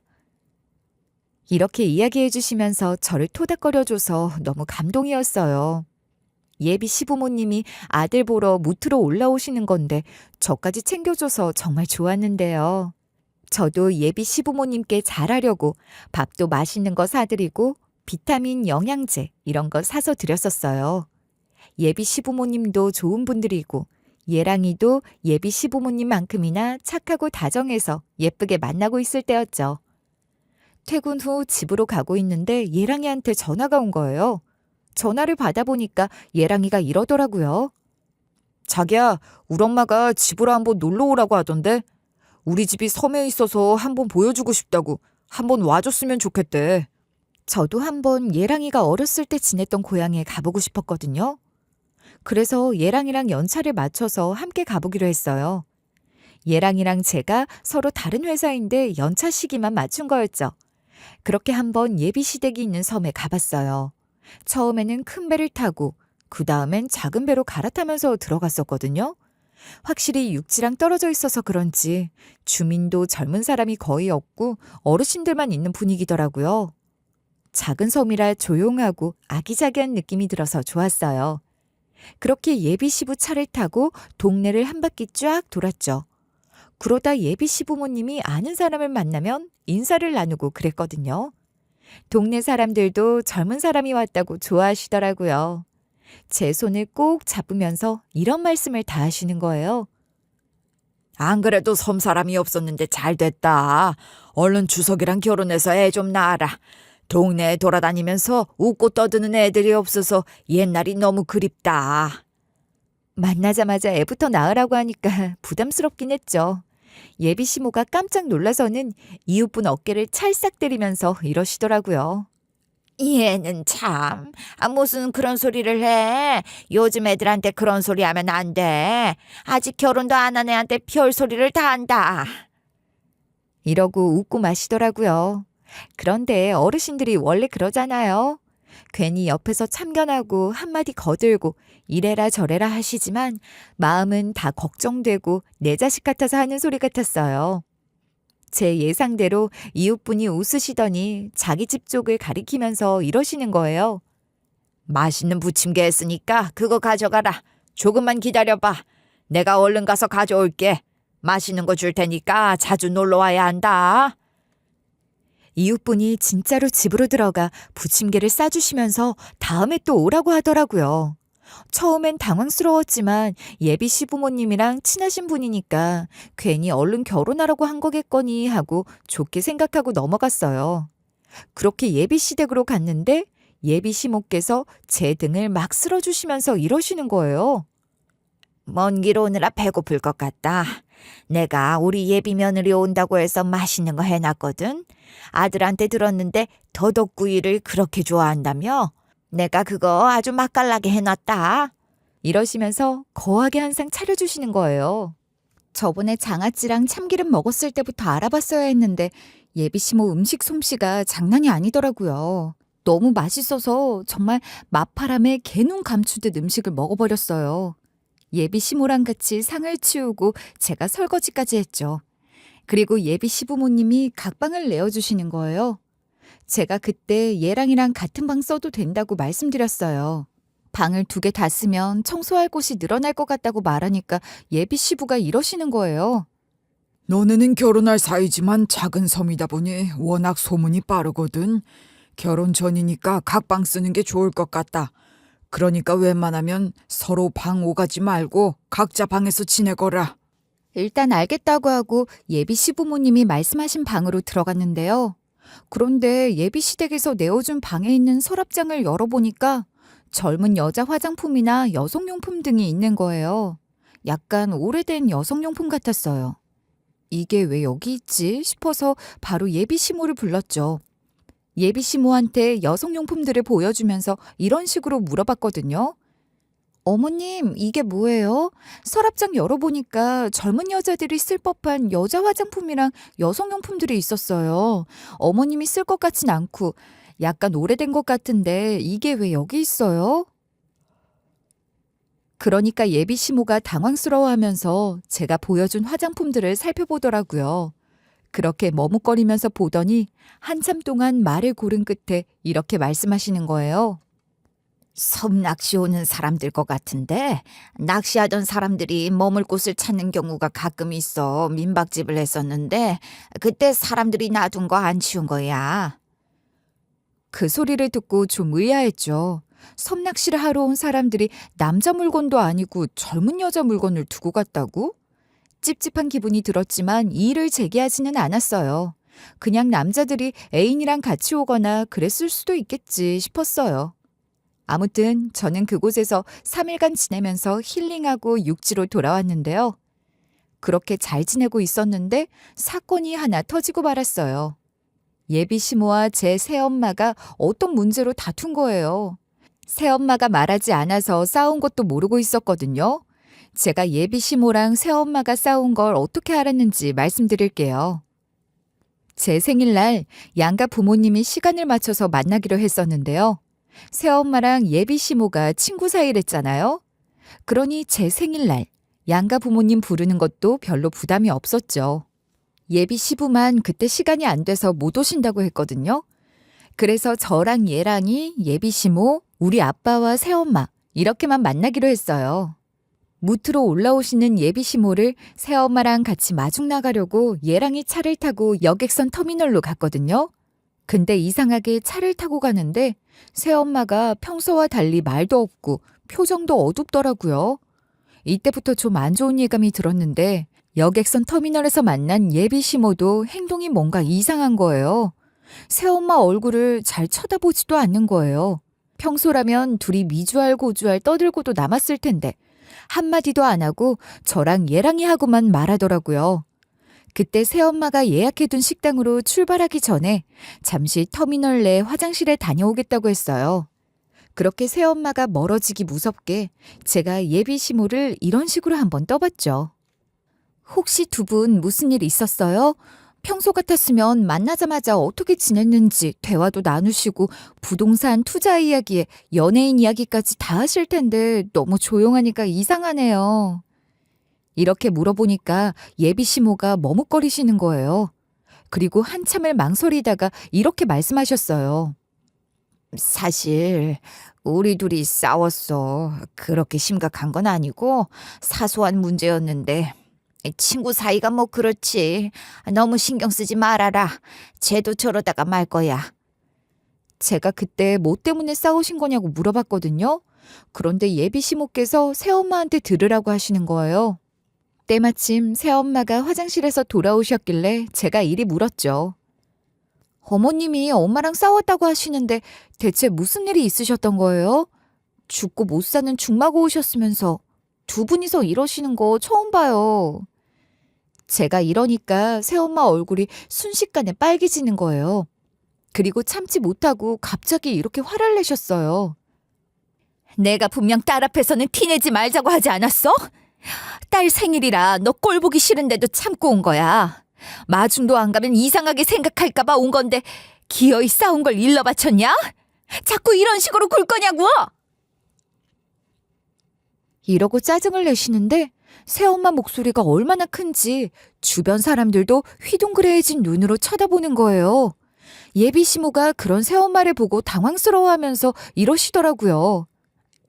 지금 뭐 하는 거야? 조용히 좀 해. 옆에 내가 목소리가 왜 이렇게 커? 이렇게까지 화낼 일이야? 나라고 해서 예비 며느리 앞에서 싸웠다고 말하고 싶었는 줄 알아? 이런 식으로 뭐라 하니까 새엄마가 또 그 말에 욱해서 뭐라 하고 아무튼 이렇게 둘이 말다툼을 하기 시작한 거예요. 저랑 예랑이가 중간에서 말리면서 안절부절 못했죠. 결국 말다툼 때문에 감정에 열이 오른 새엄마가 예비 시모한테 이렇게 말하는 거예요. 예진아, 나 이제 예비 시대가 안 볼 거다. 상견례도 안 할 거니까 그렇게 알고 있어라. 내가 예비 사위한테는 악감정이 없는데 예비 사부인 꼴 보기 싫어서 결혼 허락 못하겠다. 예비 시모도 기분이 상하셨는지 언성이 점점 높아지셨어요. 결국 예비 시모가 새엄마랑 똑같이 이렇게 소리를 빽 지르시더라고요. 나도 예비 며느리 생일 때문에 온 거야. 누가 너 같은 거 보고 싶어서 온 줄 아냐? 안 되겠다. 그냥 다시 섬으로 돌아가야겠다. 이러고 휙 가버리시는 거예요. 예비 시모는 터미널 안쪽으로, 새엄마는 주차장 가는 방향으로 가버리시는데 저는 누구를 붙잡아야 할지 완전 대략 난감했죠. 제가 예비 시모를 붙잡으러 가고 예랑이가 새엄마를 붙잡으러 갔지만 소용없었어요. 결국 예비 시모가 갑자기 가방 안을 뒤지시면서 이러시는 거예요. 너네 엄마랑 겸상 못하겠다. 식당에 안 갈 거니까 나 붙잡지 말아라. 너한테 주려고 가져온 선물만 줄 테니까 이거 받아. 저한테 선물만 전달해 주시고 기어이 그냥 섬으로 다시 가버리신 거죠. 우리 아빠는 일 보고 식당에 먼저 도착해 있었는데 예비 시모가 안 오니까 어리둥절한 표정이더라고요. 그리고 저랑 예랑이한테 이렇게 물어보시는 거예요. 뭐야, 사부인이랑 같이 오는 거 아니었니? 마중 갔다고 하지 않았어? 사부인께서는 안 오시는 거니? 무슨 사정이라도 생겼대? 이때 뭘 해야 할지 너무 민망하더라고요. 기나긴 침묵이 흐른 끝에 제가 예비 시모랑 새엄마가 싸우셔서 예비 시모가 도중에 다시 섬으로 가버리셨다고 했죠. 그러니까 아빠도 새엄마 눈치를 보면서 더 이상 질문을 안 하셨는데요. 그렇게 불편한 생일을 보낸 후 며칠 뒤에 제가 새엄마한테 전화해서 이렇게 물어봤어요. 엄마, 기분은 좀 나아지셨어요? 그날 표정이 너무 안 좋아 보이셔서 물어보지를 못했는데 혹시 무슨 일이 있으셨는지 말씀해 주실 수 있나요? 제가 이러니까 수화기 너머로 숨소리만 들리더라고요. 그러다가 새엄마가 기운 없는 목소리로 이러시는 거예요. 아무것도 아니다. 별일 아니니까 신경 쓰지 마. 그것이 뭐라 하든 간에 듣지 말고 왜 그랬는지도 물어보지도 말아라. 이러고 전화를 끊어야 할 것 같다고 하시면서 뚝 끊어버리셨어요. 그래서 제가 이번엔 예비 시모한테 전화해서 이렇게 물어봤거든요. 어머님, 그날 집에 갑자기 간 후에 집에는 잘 들어가셨어요? 도대체 뭐 때문에 그렇게 싸우신 거예요? 어머님이 그러시는 거 처음 봤어요. 제가 이러니까 예비 시모가 난감해 하시는 거예요. 아이고 소리를 내시더니 말을 곱씹어 보다가 이러셨어요. 아유, 신경 쓸 거 없어. 그날은 그렇게 가서 미안하네. 우리 예비 며느리 축하해주고 싶었는데 우리 문제는 우리가 알아서 할 거니까 마음 쓰지 말고 있어라. 이렇게 두 분 다 자세한 과정을 말하진 않아서 전전긍긍하고 있었죠. 이러다가 결혼까지 어그러지는 거 아닐까 싶었어요. 그런데 예비 시모가 그날 전화할 때 이러시더라고요. 네 엄마 일이랑 너랑은 별개니까 우리는 신경 쓰지 말고 우리 아들이랑 예쁘게 만나라.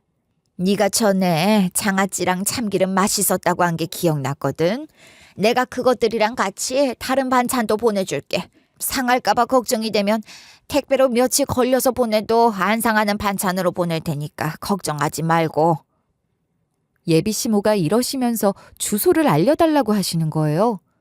전 예비 시모께서 고생하시니까 바로 이렇게 거절을 했거든요. 번거롭게 왜 그걸 해주시라고 해요. 도서 지역이면 택배비도 너무 비싸잖아요. 제가 사 먹으면 돼요. 괜히 수고롭고 돈도 많이 들어서 죄송하니까 그렇게 하지 마세요. 그런데 예비 시모께서 주소를 안 알려주면 예랑이한테 물어보겠다고 하시는 거예요. 결국 제가 예비 시모에게 주소를 알려줬죠. 며칠 후에 예비 시모가 보낸 택배가 왔길래 택배를 열어봤는데 반찬이랑 같이 편지가 들어있는 거예요. 편지에 우리 딸 맛있게 먹으라는 말이 짧게 적혀 있더라고요. 새엄마도 이렇게 안 해줬는데 너무 친정엄마 같은 거 있죠? 저는 그런 예비 시모한테 의지하고 있었어요. 다행히 예비 시모와 새엄마가 2달 뒤에 화해를 하시더라고요. 예비 시모와 새엄마 사이에 무슨 일이 있었는지는 저도 나중에 알게 됐거든요. 일단 무슨 일이 있었는지 뒤에 가서 이야기해 줄게요. 아무튼 양가 부모님들이 화해를 해서 한숨 돌리나 싶었더니 얼마 지나지 않아 이번에는 또 저한테 문제가 생기고 말았어요. 다니던 회사를 관두게 됐거든요. 사실 얼마 전에 들어온 부장이 너무 저를 힘들게 하는 거예요. 부장이 저랑 나이 차이가 많이 나는데 저한테 이런 말을 하면서 추근덕대는 거 있죠? 내가 이렇게 동안에 일도 잘하고 연봉도 잘 받는 능력남인데 너 총각이거든. 그동안 여자는 안 만나고 일만 하느라 정신없이 사느라 그랬어. 그래서 그런데 우리 예진 씨처럼 참하고 예쁜 여자 어디 없나? 아무리 찾아봐도 없던데 예진 씨를 그냥 만나버릴까? 이런 말을 해놓고 농담이랍시고 막 웃는 거예요. 제가 그때 똑같이 웃으면서 이랬거든요. 아, 웃기려고 하시는 말씀이신 거죠? 근데 제가 결혼할 사람이 있어서요. 그런 농담 하시면 안 될 것 같아요. 저희 예비 신랑이 질투해요. 이렇게 쳐냈는데 부장이 그 뒤로 너무 저를 못 살게 구는 거예요. 부장이 저한테만 일을 너무 많이 시키는데 다른 동료들한테는 비교적 쉬운 업무를 주는 거 있죠? 그래서 제가 이런 식으로 부장님한테 항의를 했거든요. 부장님, 저 일이 너무 많은 거 아닌가요? 왜 저한테만 이렇게 일을 많이 주시는 거예요? 이게 한두 번도 아니고 계속 이러시니까 말씀드리는 겁니다. 그런데 부장님이 얼척없다는 듯이 저를 보고 비웃는 거 있죠? 오히려 저를 이런 식으로 나무라는 거예요. 뭐? 지금 일이 많다고? 일이 뭐가 많은데? 전부 다 일 똑같이 하고 있는데 요령이 없어서 그래. 징징댈 시간에 뭐라도 하나 더 해. 그리고 자네가 자꾸 늦게 끝나는 이유가 뭔지 알아? 화장실을 많이 가서 그래. 예진 씨는 물도 쓸데없이 자주 먹더라. 이런 식으로 꼽까지 주더라고요. 제가 보기엔 제가 추근덕대는 걸 매몰차게 차버려서 자존심 상한다고 저러는 것 같았죠. 일단은 한 번 더 참으려고 했어요. 어차피 맨날 퇴사한다고 궁시렁거리던 참이라 부장놈이 또 시비를 걸면 차라리 사표를 내려고 했습니다. 그래서 직장 내 괴롭힘으로 신고하려고 증거를 전부 다 모아놓고 있었는데요. 그러던 와중 제가 중요한 프로젝트의 프레젠테이션을 맡게 됐거든요. 그런데 부장이 제 발표를 확 끊어내고 이런 식으로 공개적으로 망신을 주는 거예요. 예진 씨 목소리가 왜 그래? 왜 이렇게 앵앵대는 건데? 모기 목소리 같잖아. 발표 처음 해봐. 사회초년생이 너보다 더 잘하겠다. 이런 식으로 막말을 하더라고요. 거기에 신입도 있었는데 너무 자존심 상했죠. 그래서 결국 그 자리에서 저도 이런 식으로 폭발해버리고 말았어요. 부장님이 저한테 추근덕댔다가 거절당하니까 이러는 거 다 알거든요? 추잡한 짓거리 하지 마세요. 저 지금 직장 내 괴롭힘으로 신고할 준비 다 했으니까 적당히 하시라고요. 이렇게 내질러 버렸는데요. 이 뒤에 진짜로 직장 내 괴롭힘으로 신고를 넣어버렸어요. 대표가 이 사실을 뒤늦게 알고 저를 대표실로 부르는 거예요.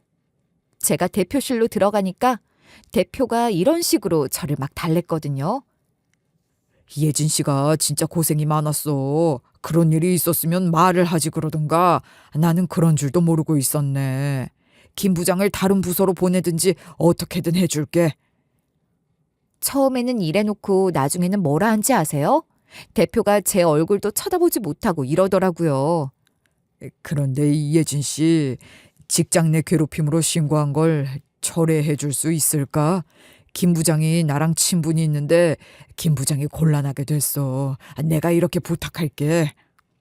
저보고 이러길래 부장도 그렇고 대표도 그렇고 그 회사에 정이 떨어져 버렸어요. 어차피 입사한 부서랑 다르게 이런저런 일을 다 시켜서 물경력이 되어버리는 바람에 그만두려고 했는데 잘된 일이었죠. 그날 그렇게 사직서를 내고 나와버렸는데요. 당연히 사표를 내고 나오는 길에 예랑이한테 전화해서 이렇게 이야기를 했었거든요.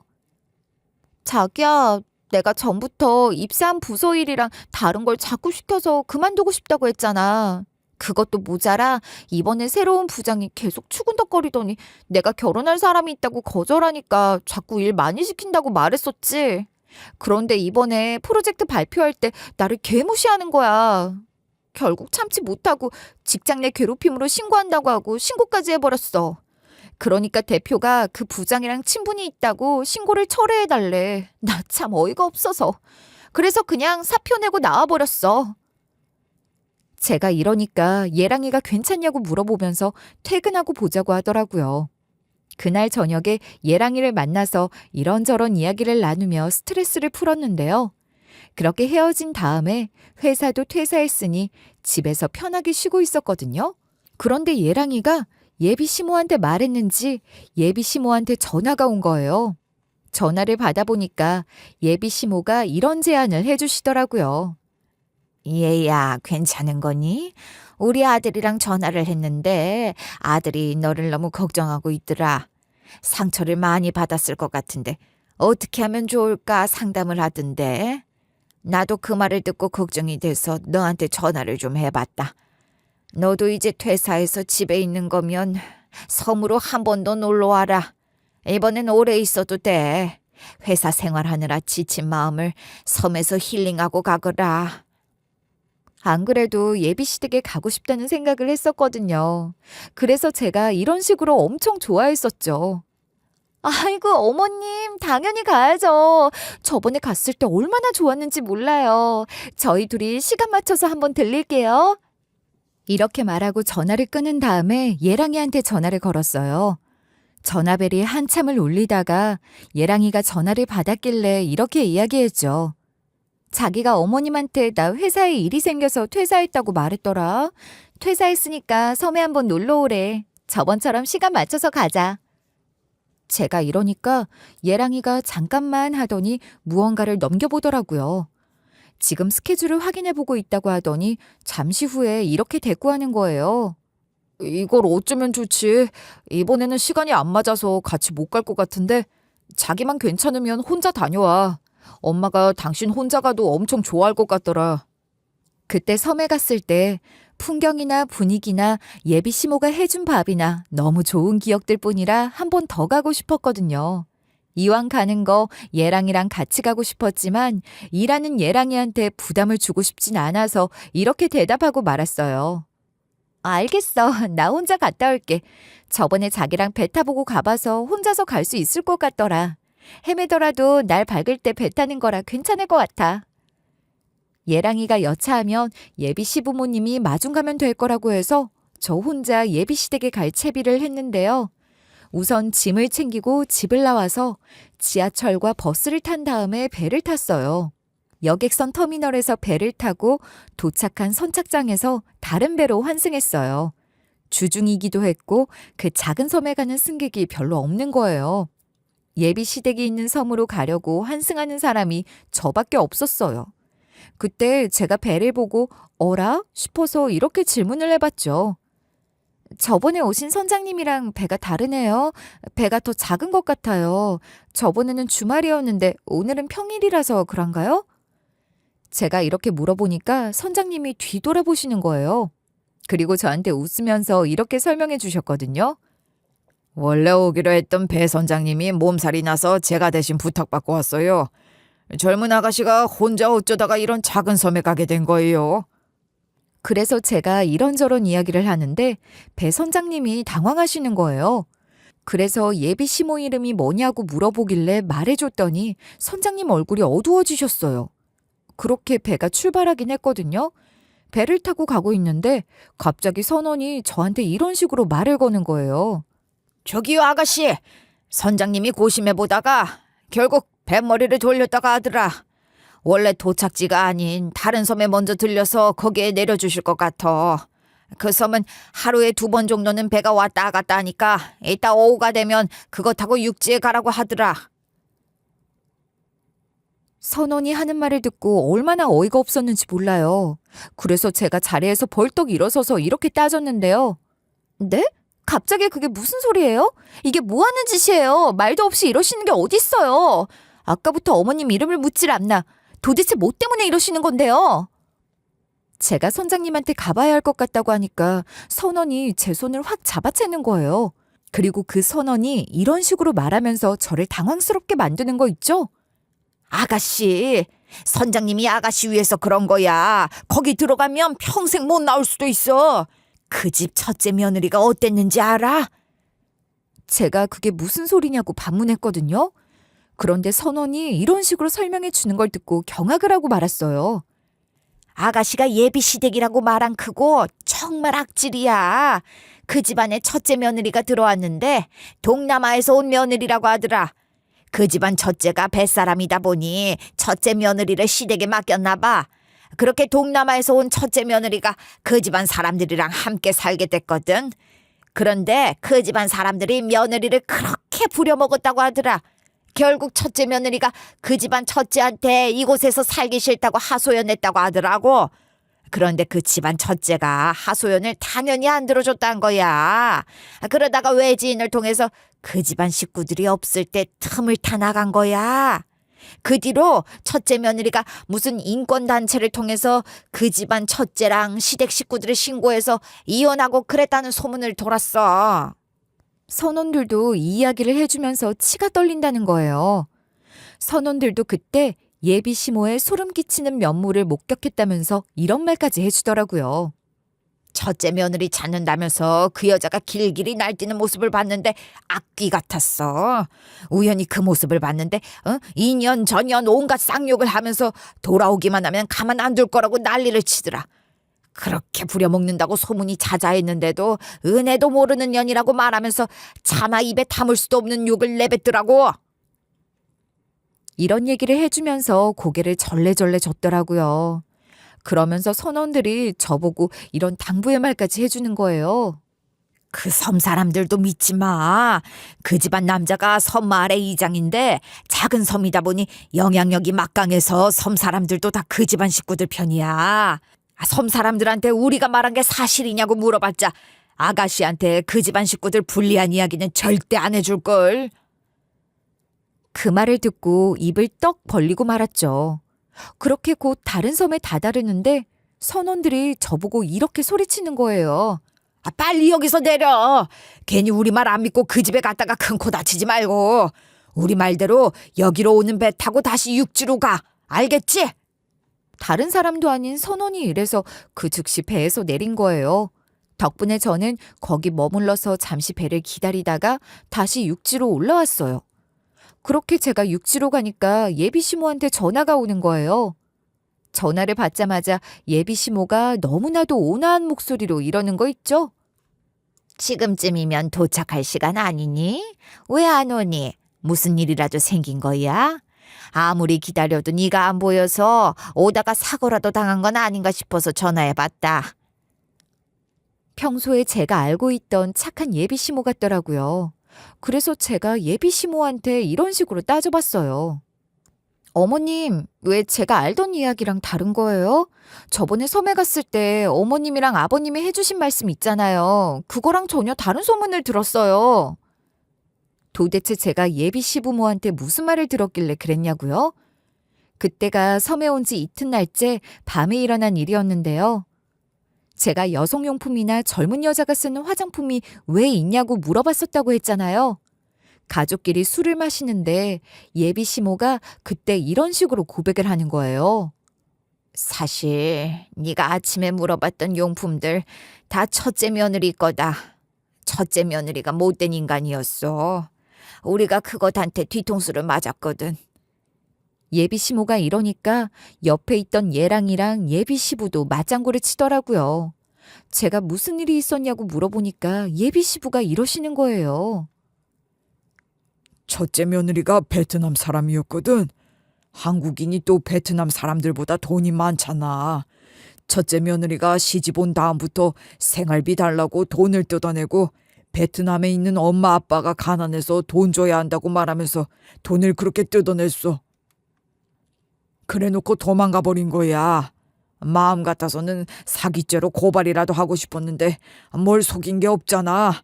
가족끼리 용돈하라고 주고받는 돈을 어떻게 신고하겠나.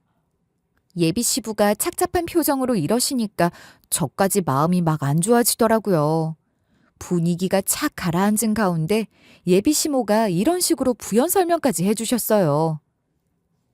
첫째 며느리가 잠적을 하는 바람에 우리 첫째 아들이 문자로 회유를 냈어. 도대체 왜 이러는 거냐? 내가 싫어진 거냐? 돈 때문에 나랑 결혼한 거냐? 진실을 말해주면 이혼해주겠다고 물어봤거든. 그때가 돼서야 첫째 며느리가 답장을 하더라. 첫째 며느리에게 사실 베트남에 애인이 있었대. 그런데 그걸 숨기고 영주권을 따려고 한국인이랑 결혼을 한 거야. 일단 영주권을 따고 애인을 데려온 거지. 첫째 며느리가 그동안 받은 돈은 돌려줄 테니까 신고는 하지 말고 이혼을 해달라고 요구하더라. 예비 시모가 하시는 말씀을 듣고 황당해서 헛웃음을 짓고 말았죠. 이후에 예비 아주버님이 이런 식으로 하소연을 하시더라고요. 그 뒤로 제가 아내를 고소했거든요. 아내가 대놓고 사기치려고 거짓 결혼한 사실이 드러나서 혼인 무효가 됐어요. 그래서 재수 씨가 지내던 방에 여자 화장품이랑 여성용품이 발견된 것 같아요. 예비 시부모님은 물론 예비 아주버님까지 나서서 말씀해 주시니까 사실인 줄 알았죠. 도대체 누가 예비 며느리한테 가정사를 숨기고 거짓말을 하겠어요?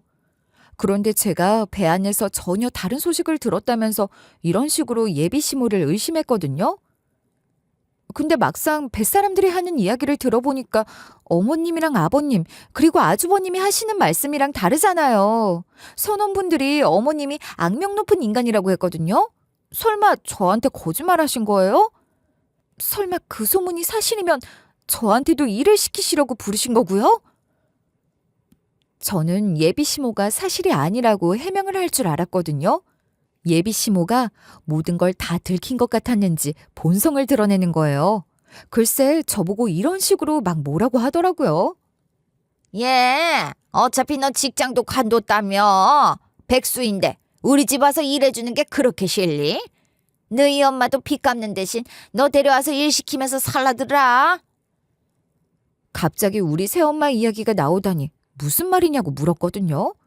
알고 보니 예비 시모랑 새엄마가 돈 때문에 다툰 거였어요. 예비 시모가 이런 식으로 하는 말을 듣고 진짜 속이 뒤집힐 뻔했죠. 니네 엄마가 나한테 돈을 빌렸는데 내가 갚을 기한이 안 됐는데도 재촉을 했거든. 그런데 니네 엄마가 빈정이 상해서 말다툼을 하다가 싸우게 된 거야. 그때 내가 너랑 나랑 사이가 안 좋아졌어도 돈은 갚아야 할 거 아니냐고 뭐라고 했거든. 그러니까 니네 새엄마가 네 이야기를 꺼내더라. 제가 그때 새엄마가 무슨 말을 하셨냐고 물었거든요. 새엄마가 글쎄 예비 시모한테 이런 말을 했다는 거예요. 너네 며느리한테 일 시키면 안 되냐? 그걸로 빚을 까주면 안 되냐고. 안 그래도 너희 큰며느리 도망간 이후로 푸념하지 않았어? 섬에 젊은 사람이 많지 않으니 일손 도울 사람이 없다고 하소연했잖아. 시급 대신 빚 간다 생각하면 안 되나? 새엄마가 이렇게 말하면서 저를 데리고 갖다 쓰라고 했다는 거예요. 그 말을 들은 순간 배신감이 느껴졌어요. 새엄마가 돈이 필요하다고 할 때 준 적도 있는데 이렇게 저를 배신하다니. 우리 새엄마가 저에게 돈을 빌려달라고 요구한 적이 딱 한 번 있었거든요. 갑자기 전화가 와서 받아보니까 새엄마가 이런 부탁을 하셨어요. 우리 딸, 너희 아빠 알면 혼날 것 같아서 그런데 몰래 300만 원만 빌려주면 안 되겠니? 우리 엄마, 그러니까 너희 외할머니가 많이 아프셔서 그래. 새엄마가 이러시니까 어떻게 해야 하나 고민이 됐죠. 저는 외할머니를 거의 본 적이 없었거든요. 일단 아빠나 새엄마도 외할머니를 별로 안 좋아했어요. 결혼식 때 한 번 뵀었나? 그 외에는 만난 적이 없었는데요. 그럴 만도 한 게 아빠가 저한테 이런 이야기를 해주신 적이 있거든요. 너희 외할머니께서 성격이 괴팍하고 자기만 아는 성격이니까 조심해라. 낭비벽까지 심하셔서 결혼 전부터 계속 나한테 돈을 달라고 하더라. 어차피 결혼할 사이니까 사위 아니냐고 하면서 장모한테 용돈 좀 주라고 뻔뻔하게 요구를 하시는 거 있지? 아빠가 처음에는 좀 주다가 이건 아닌 것 같아서 더 이상 못 주겠다고 했어. 그러니까 너네 외할머니께서 걔 호로 자식이라고 저러니까 이혼당하는 거라고 하더라. 아빠한테 그 말을 듣고 말문이 턱 막혔죠. 아니, 제일 처음에도 말했었지만 우리 엄마가 알코올 중독이라서 아빠랑 이혼하신 거거든요. 우리 엄마는 몰라도 우리 아빠는 진짜 선량하고 성실하신 분이에요. 당연히 아빠도 그 말을 듣고 화가 나서 외할머니께 아빠가 이랬다는 거예요. 내가 격분하면서 적당히 좀 하라고 자꾸 이러실 거면 손절하자고 했어. 그런데 너네 외할머니께서 돈 안 줄 거면 오지 말라고 하더라. 그 뒤로 전혀 안 찾아가서 우리가 외할머니와 연을 끊게 된 거야. 그 당시에 아빠한테 이런 말을 전해 들어서 이 정도로만 알고 있었거든요. 최근에 새엄마가 저한테 돈을 빌려달라면서 이런 말씀을 하시더라고요. 그이가 너네 외할머니하고 손절했다고 하지만 어떻게 그럴 수 있겠니? 다른 사람도 아니고 나를 낳고 길러주신 엄마니까 내치기가 좀 그랬어. 그래서 그이 몰래 연락을 하고 있었거든. 아니나 다를까 너네 외할머니가 갑자기 쓰러지셔서 수술을 하게 됐는데 수술비랑 입원비랑 약값이 많이 들었다고 하더라. 나한테 전화로 300만 원만 빌려달래. 제가 거기서 그걸 빌려줘도 되는 거냐고 물었거든요. 무슨 꿍꿍이가 있는 거 아니냐고 하니까 새엄마가 울먹거리면서 이러시는 거예요. 나도 우리 엄마를 못 믿겠어서 병원을 한번 가봤거든. 엄마한테 그런 수모를 당했어도 좀 불쌍해 보이더라. 지금은 여윳돈이 없어서 아빠한테 부탁하고 싶은데 너네 아빠 성격 알잖니. 차마 말을 못하겠어서 우리 딸한테 빌리러 온 거야. 나도 웬만하면은 안 빌려주려고 했는데 너네 외할머니께서 아파 보니까 너희들의 소중함을 알겠다고 하는데 어떡해. 300만 원만 주면 다음부터는 길거리에서 마주쳐도 아는 척도 안 하겠다고 말하시면서 오시더라고. 나도 너네 외할머니가 이러는 거 처음 봐서 딱 이번만 도와주고 안 도와줄 거야. 다시는 빌려달라는 말 안 할 테니까 300만 원만 빌려주고 아빠한테 말하지 말아주라. 그래서 제가 새엄마한테 300만 원도 빌려주고 아빠한테 그 어떤 이런 방구도 하지 않았어요. 근데 새엄마가 예비 시모한테 절 팔려고 했잖아요. 그동안 제가 알고 있던 새엄마의 모습이 전부 다 거짓이라는 생각이 들더라고요. 이런 이유로 우리 아빠한테 새엄마의 채무를 꼰지르기로 결정했어요. 그래서 곧장 본가로 내려가서 새엄마의 채무에 대해 말했는데요. 우리 아빠가 그 소리를 듣자마자 날뛰면서 이러시는 거예요. 뭐? 나 몰래 또 돈을 빌렸다고? 그 여편네 진짜 왜 그러는 거야? 너네 엄마가 무슨 카드놀이에 빠져서 빚을 진 거 모르고 있었지? 나한테 카드놀이 하다가 들켜서 이혼하겠다고 한 뒤로 한동안 쥐 죽은 듯이 지내는 것 같더라. 그런데 슬슬 다시 그 카드놀이에 빠져서 너한테 돈을 빌리고 예비 사부인한테 돈을 빌리고 다녔던 것 같더라. 제가 도대체 그건 어떻게 알게 됐냐고 물었거든요. 그러니까 아빠가 이런 말씀을 해주시는 거예요. 방금 예비 사부인한테 전화가 와서 다 알게 됐거든. 너네 새엄마가 외할머니 수술한다 뭐한다 말했던 것도 거짓말이야. 사실 카드놀이 때문에 또 빚이 생겨서 그거 갚을 돈이 필요했던 거였다고. 내가 한 번만 더 하면 이혼이랬는데 또 이랬으니 봐줄 생각 없어. 지금 당장 이혼 강행할 거다. 그래서 저도 아빠한테 예비 시댁 식구들이 며느리를 어떻게 대했는지 전부 다 이야기해버렸어요. 그런 다음에 얘랑이랑 파혼하겠다고 하고 다시 제 집이 있는 지역으로 올라왔는데요. 올라오면서 얘랑이한테 전화해서 만나자고 했죠. 얘랑이가 제 동네까지 왔길래 제가 이렇게 말해버렸어요. 우리 파혼하자. 알고 봤더니 당신이 당신형 과거를 숨겨줬더라. 당신 부모랑 같이 뻔뻔하게 날 속인 게 너무 열받아서 당신 꼴 보기도 싫거든? 아직도 당신 엄마가 꾸며낸 거짓말에 아무렇지 않게 맞장구를 치던 당신 모습이 생생해.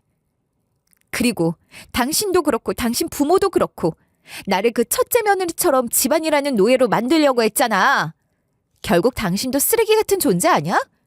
그러니까 난 당신이랑 결혼할 생각 없어. 제가 이러니까 얘랑이가 막 우는 거예요. 심지어 제가 어디에도 가지 못하게 매달리면서 이러는 거 있죠? 우리 엄마랑 형이 잘못한 거지 내가 뭘 잘못했는데. 난 당신이랑 파혼하기 싫어. 솔직히 당신이 우리 집안 식구들 안 좋게 볼까 봐 거짓말한 건 맞아. 그런데 당신한테 피해 준 건 없잖아. 우리가 언제 당신 부려먹은 적 있어?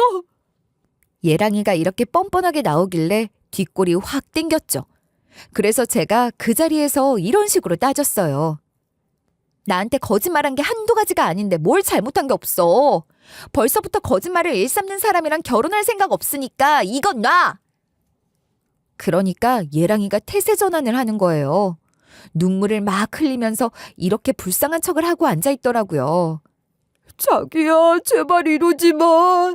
당신 너무 사랑해서 속인 거야. 내가 잘못했다니까.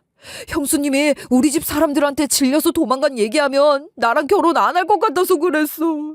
제발 용서해줘. 내가 미안해. 제가 무시하고 가려고 하니까 바지가랑이를 붙들고 사정하는 거예요. 얘랑이가 저보고 아직 사랑한다고 막 소리치는데 어찌나 정이 떨어지는지. 얘랑이를 겨우 떨쳐내고 헤어져 버렸어요. 그 뒤로 이전 예비 시모한테도 전화가 와서 짜증이 났죠. 전화를 일부러 안 받고 차단까지 했는데도 이전 예비 시모가 다른 번호로 전화를 해대는 거예요. 결국 받았더니 이전 예비 시모가 이러더라고요. 며느라, 내가 실수를 했다. 거짓말한 거 미안해. 그리고 아들이 상사병에 걸린 것 마냥 알아누웠으니까 다시 만나주라. 응? 이런 식으로 절절매면서 사과를 하는 거예요. 그래서 제가 진절머리가 난 채로 이렇게 정색을 하고 말았어요. 미쳤다고 그걸 만나겠어요? 전 그쪽 같은 집안이랑 엮이고 싶지도 않아요. 그쪽 집안 사람은 더더욱 하기 싫고요. 그러니까 다시는 연락하지 마세요. 그러고 전화를 확 끊어버리고 이전 예비 시부모와 이전 얘랑이 연락처를 차단해버렸죠. 그 뒤로 모르는 번호로 오는 전화는 하나도 받지 않고 전부 다 차단하게 됐어요. 제가 말씀드린 일이 오래전 일이라서 지금은 새로운 예비 시댁을 만나 상견례까지 한 상태예요. 얼마 전에 결혼해서 신혼여행도 다녀왔어요. 지금 남편은 저를 속이거나 거짓말을 하려는 느낌이 들지 않고 정말 솔직한 사람이에요. 제가 그걸 어떻게 아냐고요? 이전 얘랑이는 진짜 얼굴색 하나 안 변하고 뻔뻔하게 거짓말을 해대서 진짜인지 가짜인지 몰랐거든요. 그런데 지금 남편은 너무 순진한 사람이라 거짓말을 하면 티가 나더라고요. 원래 결혼하려고 했던 전 사람이랑 다르게 순수한 모습이 너무 좋아서 신혼생활을 마음껏 즐기고 있어요. 여기까지 제 사연글 들어주셔서 감사하고요. 결혼식장에 들어서기 전까지 모른다고 하잖아요. 그러니 여러분도 겉모습만 보지 말고 결혼하기 전에, 자식들 시집 장가 보내기 전에 잘 판단하셔야 해요. 가식적인 사람들은 같이 부대끼고 살아봐야 본 모습을 알아볼 수 있더라고요. 제 인생 이야기를 들어보신 분들이라면 예비 시댁 식구들과 예비 처가 식구들을 잘 알아보실 수 있을 거예요. 여러분은 부디 별 문제 없이 결혼하거나 자식들 시집장가 보내시길 바랄게요.